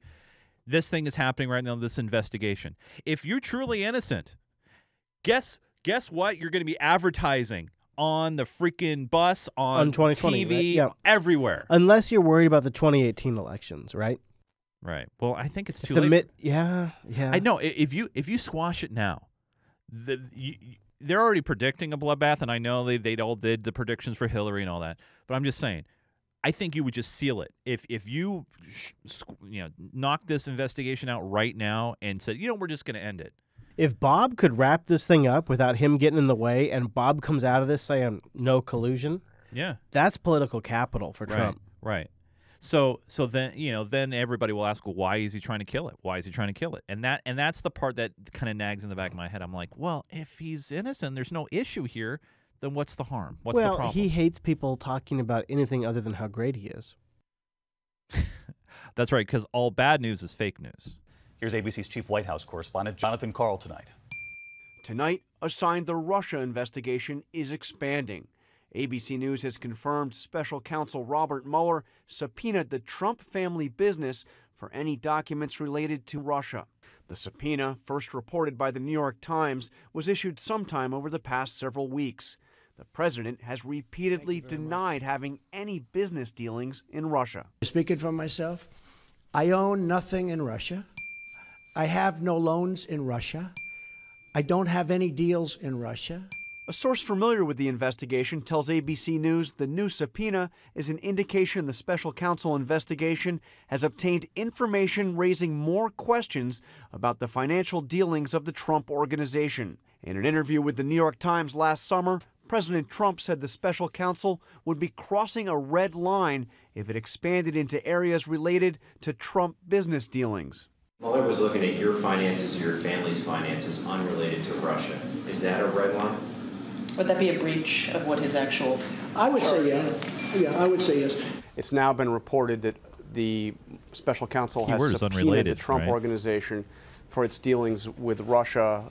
Is this a red line? Is the president upset about this? Can we not use the red line phrase? Well, to be fair, I mean, who was the one who initially started the red line quote? It reminds me of Obama in Syria. I know. I don't like it. I know. But it's all about zings and taglines. No, I feel like it's about Actually, I think it's different. I think it's actually about it's about white noising that term into something different. Right. With Russia, is this a red line? Is the president upset about this? That, or now we're going to have to hear every fucking president after this have red lines. And there's going to be one every quarter. Well, to be fair, it's also like saying the state of our union is strong. It's just rinse and repeat. Man. You know what really keeps me up at night is all this use of the red line. Hey, for think its about the dealings kids. with Russia. Is this a red line? Is the president upset about this? As we've maintained all along, and as the president has said numerous times, there was no collusion between the campaign and Russia. For specific questions regarding the Trump Organization, I would refer you to them. One possible area of inquiry: plans to build a Trump Tower and the tallest building in the world in Moscow. Plans discussed before and during the 2016 campaign. In an exclusive interview today with George Stephanopoulos, Felix Sater, a former business associate of Donald Trump's, discussed the details of the plans he says continued even after Trump started running for president. Sater says he wrote emails to one of Trump's lawyers saying the deal would help his campaign. I was trying to do a real estate transaction. I clearly was not involved in the campaign. Well, all right. Sounds like we got ourselves a silver bullet there. And then there's the other story this week that is my favorite Trump story of the week. I can't help myself. This one tickles me in my secret spot. This morning, CBS News has learned that President Trump was advised not to congratulate Russian President Vladimir Putin on winning his country's election. This is one of those stories that only works because we've got no damn idea how our government operates. So the president's got 25 different advisors. National security, of course, you've got the UN advisor. Of course, you've got Rick Perry in there. Of course, you've got national security. You've got a legal counsel in there. You've got Jared Kushner in there, and they're all telling you what to fucking say all the time. They're giving you advice because they are advisors. Mr. Trump did so anyway. And so they all tell you what they think you should be doing. Their phone call yesterday did not include other issues like Russian election meddling, recent U.S. sanctions, and the suspected poisoning of a former Russian spy and his daughter. But they did talk about the upcoming Mariners baseball season and whether or not the Seahawks are going to have a good defense. You know what I love about this mother effing story is it is a perfect example of how the media's lens shows you exactly the story they want you to hear and nothing else. So Donald Trump's statement about his phone call with Vladimir Putin happened while he was sitting next to the leader of Saudi Arabia. Do you understand the irony in this?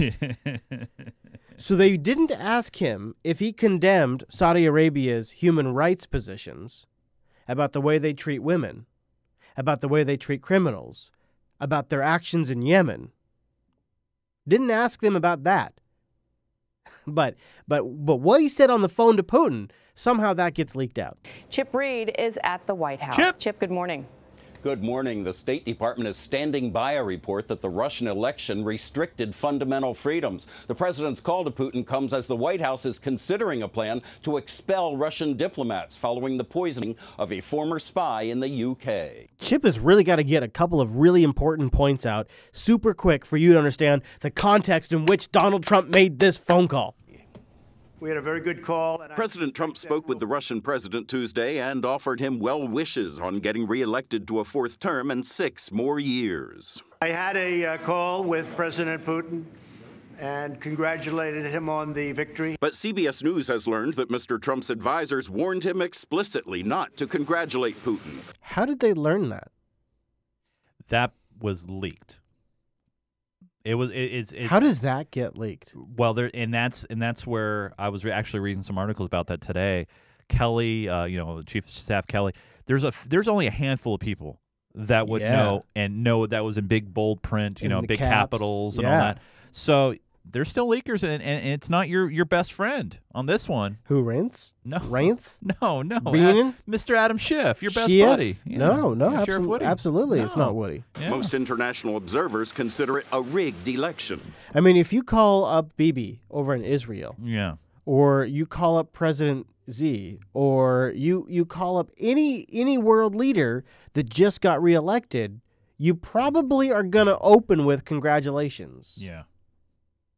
Calling him wouldn't have been high on my list. Majority Leader Mitch McConnell was one of several Republicans to criticize the president. It is interesting how hard the Republicans like McCain and McConnell are coming out against this. Well, actually, I'm surprised to hear from McConnell at all on this Yeah, one, I know, because right? he's been such a nut gobbler. I mean, McCain, makes sense. Yeah, he comes back from cancer treatment and right. he cusses out Trump and then goes back. Senator Flake, who's on his way out because he's not running for re-election, he's complaining. I agree. But hearing from McConnell is a little shocking. he's been so busy putting Donald Trump's balls in his mouth that he hasn't been able to criticize him for about 6 months. At a Russian election, what I see is the lack of credibility. Arizona Republican John McCain said an American president does not lead the free world by congratulating dictators on winning sham elections. You know, it's funny. That is not true at all, actually. I don't know if McCain's familiar with how the United States has worked since about 1952, but he should probably check the history books. Yeah. The Russian government was looking for the vulnerabilities in our election system. On the same day, the Senate Intelligence Committee recommended ways to improve election security. White House Press Secretary Sarah Sanders said the president did not raise the issue of Russian interference in the election with Putin. I don't believe it came up on this specific call. Nor did she actually went on to say, but we continue to talk to them about it, but they cut that. he mention the recent poisoning of a former Russian spy in England, widely attributed to Moscow. Widely? I don't believe that was discussed in today's call. Mr. Trump's aides had suggested he mention both issues, according to the Washington Post. But it's clear to me we're not sending the right message to Putin about South Carolina Republican Lindsey Graham said the omissions were disappointing. So you see what's happening here is every politician is required to take a hard stance. When the media comes to them, they have to talk tough. They got to be tough against Putin. They got to be tough against Russia. And then the reality is, if you got put on the phone call with Vladimir Putin, you'd probably congratulate him on his new election. You probably wouldn't give him a hard time about the election meddling, which still hasn't been fully proven yet. You know what I'm saying? Yeah. But it gets spun. And the thing that I find most fascinating is the leak. Where did that come from? Who leaked that information? You know what I think? And it's not really conspiracy-ish. I bet you it's someone from within the intelligence organizations. Maybe. Just because of the fact that how many times that they felt that they've been burned by the current administration. Well, that had slowed down. If that's picking back up, that's going to be really freaking interesting. Yeah. And Trump is pissed as hell about it. All right, so CNN has learned that President Trump is infuriated over a leak to the Washington Post. The paper reporting the president's national security advisors warned him not to congratulate Russian President Vladimir Putin on his election victory. But the president did it anyway. Let's discuss with CNN senior political commentator Jennifer Granholm and CNN political commentator Steve Cortez, a former Trump campaign advisor. It's good to have you both here. Thank you. Forget about, of course he's angry. Nobody likes leaks. You ran the governor's shop in Michigan. You don't like leaks. Nobody wants leaks. Okay. Yeah. You never had a single leak. Not that you want to remember anyway. So let's talk about the substance of the matter. He has the call. He congratulates the president. The National Security Advisors didn't want him doing that. Why? Because they don't believe in the democracy of the process there, right, and because they believe that this man is actively inimical to the United States as a cause, and they wanted him to point some of those things out, and the president doesn't. Are you okay with that? Well, I'm not okay with leaking under any circumstances, particularly when it regards to national security, because this isn't just bad behavior, Chris. This is a crime. And this has been happening throughout the Trump presidency, that highly classified, highly secure documents are being leaked to the media. So this needs to be figured out. Somebody needs to be put in handcuffs, quite frankly. So, well, he's got to inspire more loyalty among his people also by maybe staying on message and doing what they advise him to do. How about that? But he's the president. That's the problem there. That's my other issue, okay? The president does not take his orders from anyone, including even very important advisors like the National Security Council. But do you like the call he made in terms of what he said to Putin and what he didn't say? Are you okay with that? Well, we don't know exactly what he said, but I find it ironic. For instance, he was asked about this yesterday in the Oval Office during the pool spray with Mohammed bin Salman. The pool spray. That's what they call that, pool spray. That's when the press pool can come in and they can spray. Well, yeah. What was the other one? The one that like CNN was pissed that they got excluded for a gaggle, right? The gaggle. What is with these terms? Pool spray. Asked about this yesterday in the Oval Office during the pool spray with Mohammed bin Salman, the Crown Prince of Saudi Arabia. There you go, the Crown Prince. And he was asked why he didn't criticize Putin. Well, was he supposed to also turn to the Crown Prince of Saudi Arabia and start immediately criticizing their civil rights record, their human rights record in Saudi Arabia? In other words, there's a lot of leaders around the world who don't operate by American standards. We know that. It doesn't mean that we can pick and choose the leaders of the world. It does mean we have to negotiate and work with them for our interests, including some really bad guys, and Putin's one of them. Well, and clearly he's been doing that with Saudi Arabia all along. Yeah, not just Trump either, it turns out, right? Yeah. Yeah, not just Trump at all. All the presidents have been working with Saudi Arabia for quite a while. Well, Mr. Chase. Yes, Mr. Chris. Before we get into the high note, do you Yes. have anything for us, particularly like in like a SAC capacity? Like a container of messages that is submitted to me from Club 33 You got anything of like the that? Unfiltered Patreon. I've got some news we need to talk about, some show programming notes that we need to advise people about. But yes, I do. I do have some entries direct into the sack, ladies and gentlemen. Oh my gosh, it's Anderson Cooper, everybody! No, you got it wrong. It's Chase, the real newness on Twitter. Anyway, hey, Landon writes in and says, hey, the Austin bomber has been caught, found this morning. Well, he was found blown to bits. I added that. He did not. I'm not going to dignify that with an answer. Turns out that he just lived a few blocks from me, which is unnerving, to say the least. This has honestly consumed so much thought that much of what else has been happening in the world has been lost on me this week. Hey, glad you're safe, Landon. And by the way, breaking into the show as I was walking in, they got his phone. I don't know if they hacked his phone or maybe it was unlocked or they took his body part and unlocked it. 20-minute audio recording, which sounds like some sort of confession. They haven't released anything yet, obviously. It's all about the smartphone these days, Chase. And then finally, Veratuna writes in and says, frack me, aren't you going to mention Cambridge Analytica? Of course you are. But are you going to jump to the same spurious linking of CA to Bannon to Trump equals Russia? Or are you going to employ a little critical thinking? Ouch. Like taking into account the Cambridge Analytica already had a successful op in Eastern Europe utilizing Israeli expertise and Ukrainian femme fatales. And they also did a 2013 or 14 thing here in the States. Add to that the CA got funded by the Tory party. And sure, you can see Russia's hands all over this, or perhaps not. Won't stop the war drums banging, and good old Bojo took it to another level, comparing the World Cup in Russia to the 1936 Olympics in Nazi Germany. I kid you not, the country that lost nearly 14 million people to Nazism are being compared directly to Hitler. I tell you, the world is coming apart at the seams, and I look on at the politicians with increasing incredulity and genuine fear that they are willing on war. If you want to be a part of the SAC, head on over to patreon.com/unfilter. Jump on into Club 33. You get swag. You get be a part of this exclusive club where every week I will send out a message and you can jump into my SAC. Now, Chris. Yes, buddy. Breaking news direct from Wolf and Mario. What's going on, buddy? Talk to me. Talk to Dr. Chase. Breaking news. Yeah, talk to me. Well, so there are 3 large locomotives that are approaching the Unfilter show with devastating consequences. Oh, boy. All right. Start with train number 1, which is the light rail. Train number 1 is that we are getting closer and closer to our next goal, which moves the show up to a twice-a-week production. Wow. Well, hey. It's a good problem to have. That's a good problem. Number 2 is the Amtrak regional train, which is called the Cascades. Our editor for the show is, at the end of the month, moving on. Whoa. I know, I haven't had a chance to... I've been really busy, so I haven't had a chance to tell you this yet. Whoa. Yeah. Whoa. Yeah, the Beard's going to try to do Twitch full-time, starting at the end of the month. Okay. And... wow. That means that I will be taking over editing of the show again. Now, the show isn't heavily edited, but the way it's produced, the way it's put together, and because of all the different levels of Chase, myself, the clips, it actually does end up taking quite a bit of time.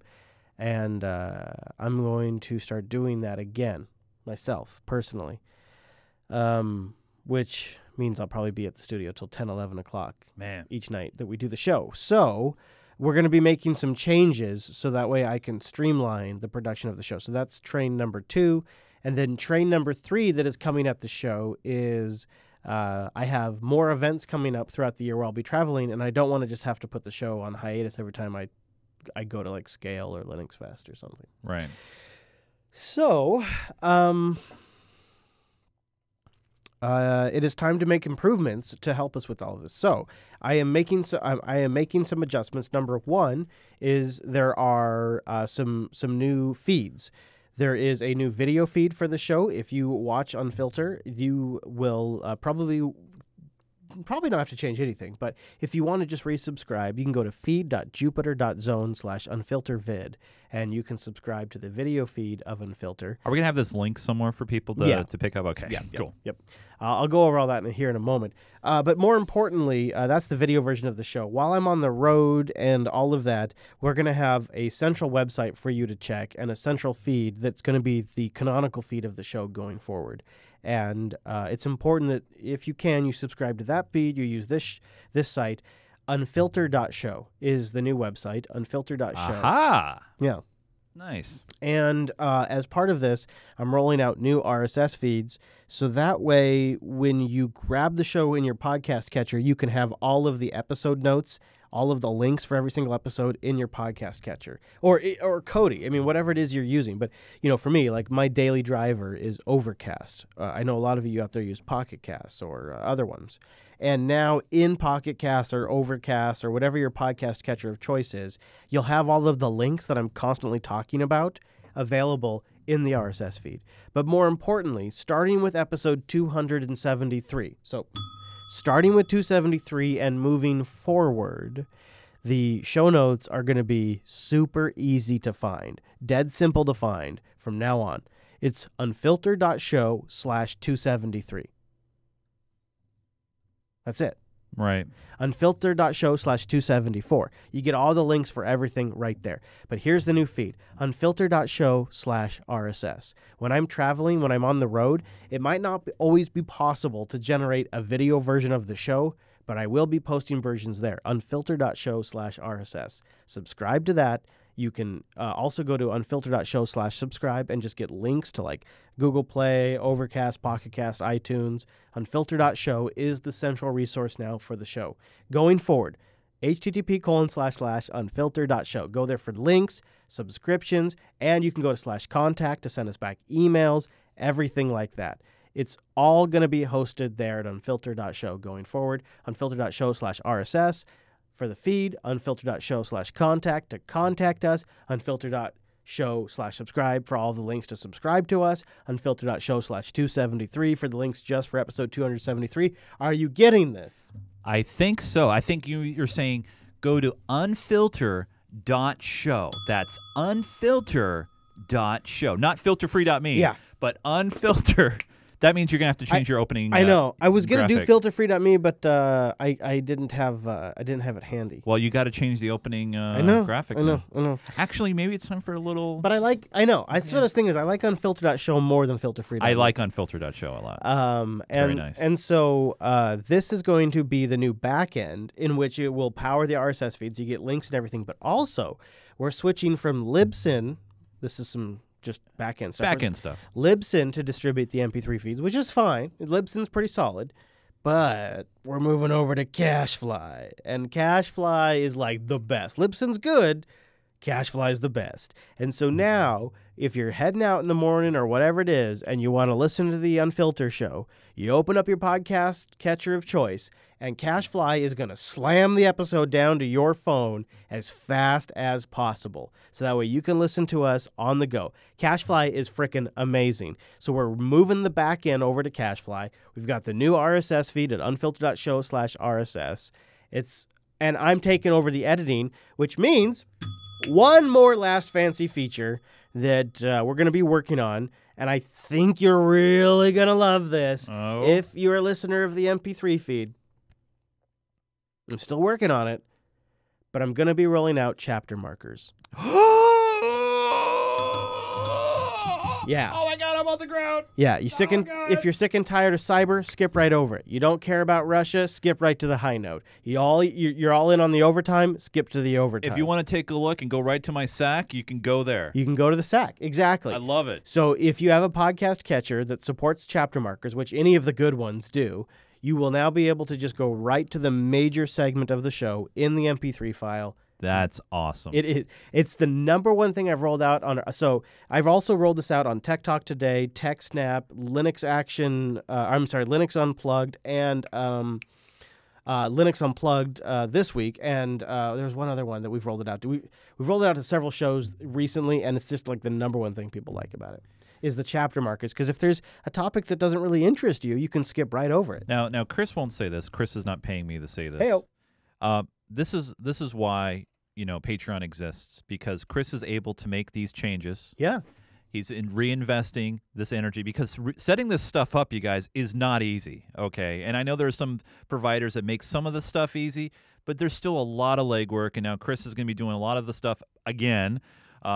So yeah, it's going to be support the way show. More work. Way more work. Even if you can't come in at Club 33, you can come in at the $2 level. Every bit helps. Yeah. Patreon.com/unfilter. Please do. And now Unfilter.show, which is awesome. Yeah. Going to be a new resource for the show. There's going to be dedicated search there, new feeds, and all this has to happen. Not only because our editor is going to be changing, but it's time to move the show up to the next level. Another notch. Yeah, the next level in production. And then when we do bring on a new editor, I want somebody who's super skilled, that is going to be a even better editor than I am. It's going to take whatever we do with the show over the next few weeks, and it's going to be the new standard. And then I'll hand it off to them, and then hopefully I won't have to do this work forever.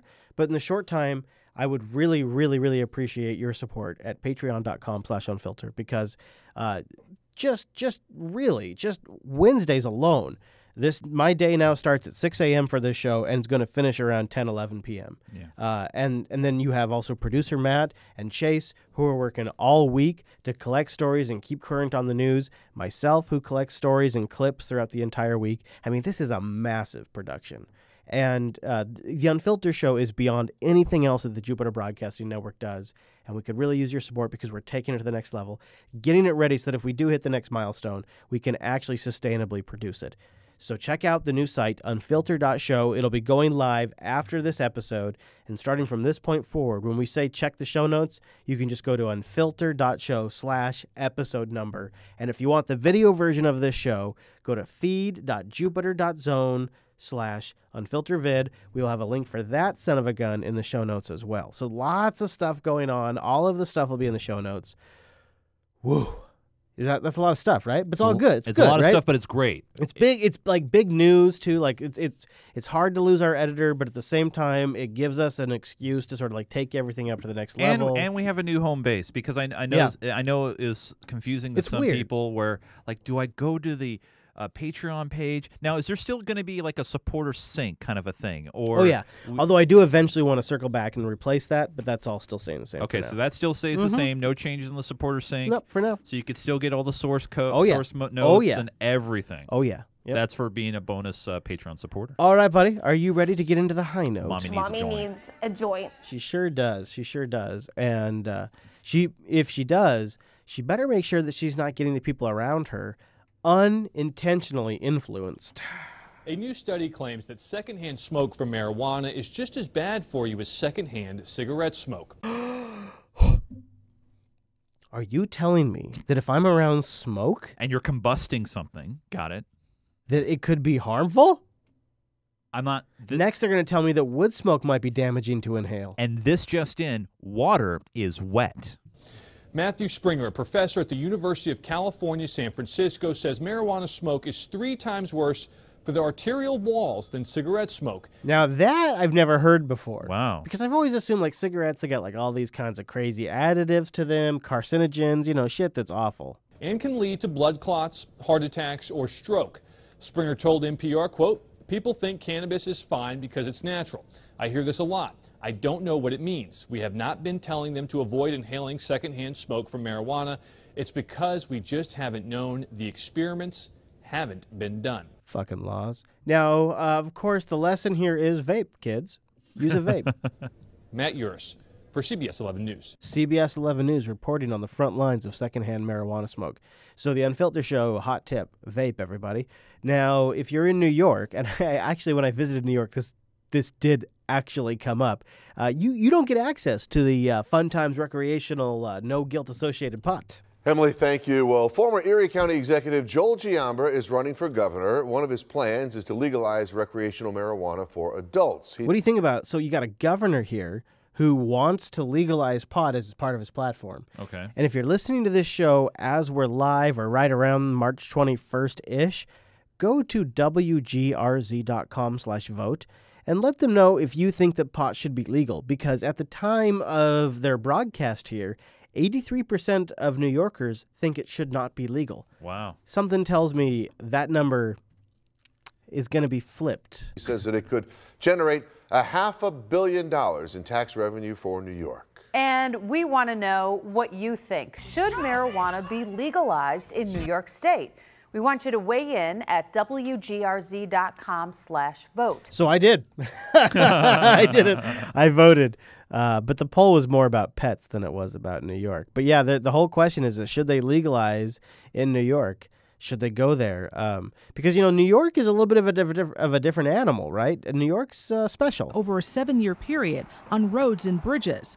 According to the U.S. Department of Transportation, 40% of New York's bridges are structurally deficient or functionally obsolete. So they could use some of that marijuana money. And as this show goes on, the vote starts to flip. Now, 77% of people watching live think they should legalize it. They start talking about infrastructure and the vote flips. This, to me, is a common sense approach to new funding sources that we're lacking here in Western New York. The policy coordinator for the New York Drug Alliance office says ending prohibition makes sense. Yeah, now it's up to 81%. You know what it is? All you got to do to New Yorker is say, hey, this money that we're going to make is going to go towards the subway. Boom! Yeah. Yes, absolutely. Well, and it kind of goes like this. Look, we could raise your taxes, or we could start selling pot and just pay for all of this. And this is crazy. This doesn't make sense to me sometimes because you got Veritunda, by the way, in the chat room, shared out a link.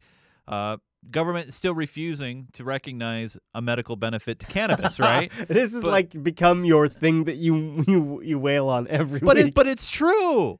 It's like you can't do both things here, people. I mean, come on, government. I'm not going to dignify that with an answer. In the article, the UK is the largest producer of medical marijuana. Oh, really? Yeah, the UK government. So there's crazy stuff. If you're here in the States and you want to know if it's gonna if your state's gonna go legal on the pot in the futures, there's some warning signs. There is some early indicators, some slippery slopes, if you will, for you to pay attention to. And I'll play one of them for you. And that's exactly how it started here in Seattle. Well, the state Senate votes to let Marylanders have more marijuana, but it would be a crime to smoke while in a vehicle. Do you remember when Seattle cops publicly announced via a press release that they were going to deprioritize cannabis stops? Yep, exactly. Yep. That was before it was voted legal. Right, correct. Yep. I mean, weren't they, I don't know if this was before or after, they were handing out Doritos with informational labels? Yeah, that was right after. Okay, all so right. that's how it starts. It starts with the cops signaling they're okay with everything. Well, the state Senate votes to let Marylanders have more marijuana, but it would be a crime to smoke while in a vehicle. The bill nearly triples the amount of marijuana that would trigger criminal charges, but it treats pot like alcohol when it comes to driving under the influence. Under the policy, you could carry up to an ounce of marijuana and face a civil fine. An ounce is quite a bit. By the way, it was just I was just reading today that there's an initiative, if they get enough signatures on the ballot in the state of Washington, which would allow for home grows. I would like to see that. It would allow. It would also disallow employers from saying, well, piss tests and things like that. Oh, really? Yeah. That would be interesting. My grandpa was a farmer, so I got some gardening in my DNA. You know what I'm saying? Fair enough. Now, Mr. Chase, before we get out of here, Yes, I'm just Chris. going to mention really quick, the overtime is just coming up, packed full of stuff. Stay tuned. But if you got to go, if you're done with your proteins, you don't got time for your dessert, let me leave you with a little wisdom. There's just a couple of episodes left of Season 1 at techtalk.today. Go check that out, finish that up, and then there may be a user error out there in the far distance. The Jupiter Broadcasting Network is cramming out the content these days. Love it. So go check all of that out, techtalk.today. Follow me on Twitter. I'm at ChrisLAS. Follow the network at Jupiter Signal and participate in our chat room, irc.geekshed.net, #Unfilter, and also check out #Jupiter Broadcasting. Mr. Chase. Yes, Chris. Is there places people can find you? I would appreciate the follow over on Twitter as well, at NUNES. That's my last name. I am the original Nunes on Twitter, not that other guy. Also, by the way, I do gaming streams, pinball streams over on Twitch, twitch.tv/GeekGamerTV. And also, if you want to chat with me, discord.gg/GeekGamerTV. Love the conversation. Nice. Yes. Nice. Also, Linux Fest Northwest coming up soon. The Unfilter Show may be live there. You got to be there. And if nothing else, you can come say hi to Mr. Chase and I. Check that out at linuxfestnorthwest.org. Thanks so much for joining us. See you right back here next week.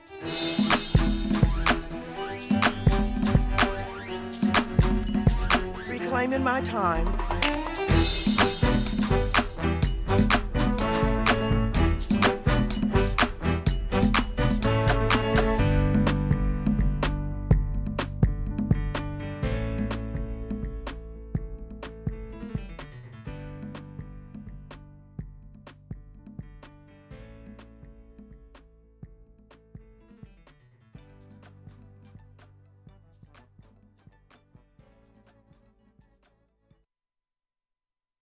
Hoo-wee, Mr. Chase. We are done.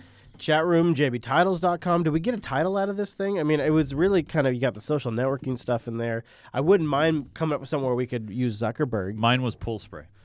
Oh, that's pretty good. Well, we've never used Zuckerberg in the... Oh, yes. Yeah. Zuck's got to be in there. Yeah, so if we could come up with something about Facebook or Cambridge Analytica or something like that. Election warfare tools. That's not bad. Ooh, that's getting in the direction, at least. Analytic aftermath. That's not bad either. Analytic aftermath. That's getting close, too. So both Steve... I would actually say Analytica aftermath. Data doing damage. See, Steve is really in the zone of where I'm at right now. Steve's in my headspace, I think. What was yours? Oh, well, mine was just a joke. I said pool spray. Oh. But Analytica aftermath. I would add the A to the end of that. Cambridge Analytica. So Analytica aftermath. Yeah, exactly. Yeah. That's pretty good, dude. I think we should... Because you get the Google juice, you get the aftermath. I think that's... All right, I so like we'll give partial credit to Steve, and we'll say Analytica aftermath. Yeah. That is inspired. That is a combo. That is like bringing like peanut butter and chocolate together, isn't it? Right? Because in a cup. Because we wouldn't have gotten there without Steve. Analytica. Are you go? Are you? Yeah. Are you good? Yeah. Yeah. Okay. I'm good with that. Are you good with that? I am good with this. I'm liking that, actually. I'm feeling very nice about this. Analytica aftermath. Unfilter is boom. Unfilter 273. Powski. Which you will be able to find at unfilter.show. Yeah. Right. Hoo-wee, lots of things are happening. By the way, there is one thing you need on that page that isn't there. What's that? A link back to the Patreon. Yeah, in the episode post there will be one. Oh, okay, but not on the page Yeah, itself? that's a good point, though. Yeah. Fair enough. All right, chat room, thank you for being here. I'm going to turn the live stream back. Well, I'm not sure. Actually, if you're... No, I guess I'm on the YouTube only this week, so it's just going to kind of stop. Just going to kind of stop. But there's lots of great shows you can go catch. The buck must stop here. I don't have to play reruns, really, if you think about it, because there's plenty of shows for you to go watch. That is true. Yeah. All right, everybody. Say goodbye, Mr. Chase. Goodbye, Mr. Chase. No, I won't have it. I won't have it. You said say goodbye. It's too boring. I gotta have like some music or something. I gotta have something triumphant to take us out. All right. I'll try it harder. Let's see. Nope, not that one. Nope, not that one. Nope, not that one. Nope, not that one. Nope, not that one. Give me Nope, some not that one. upbeated. Nope, that. Something good. Something like. Here we go. No. Nope. I Okay, not that I one. want some hard, like something like like boom. How about this one? All right, guys. You guys have a great week. Get out there. Have a great one. Pump it up. Yeah.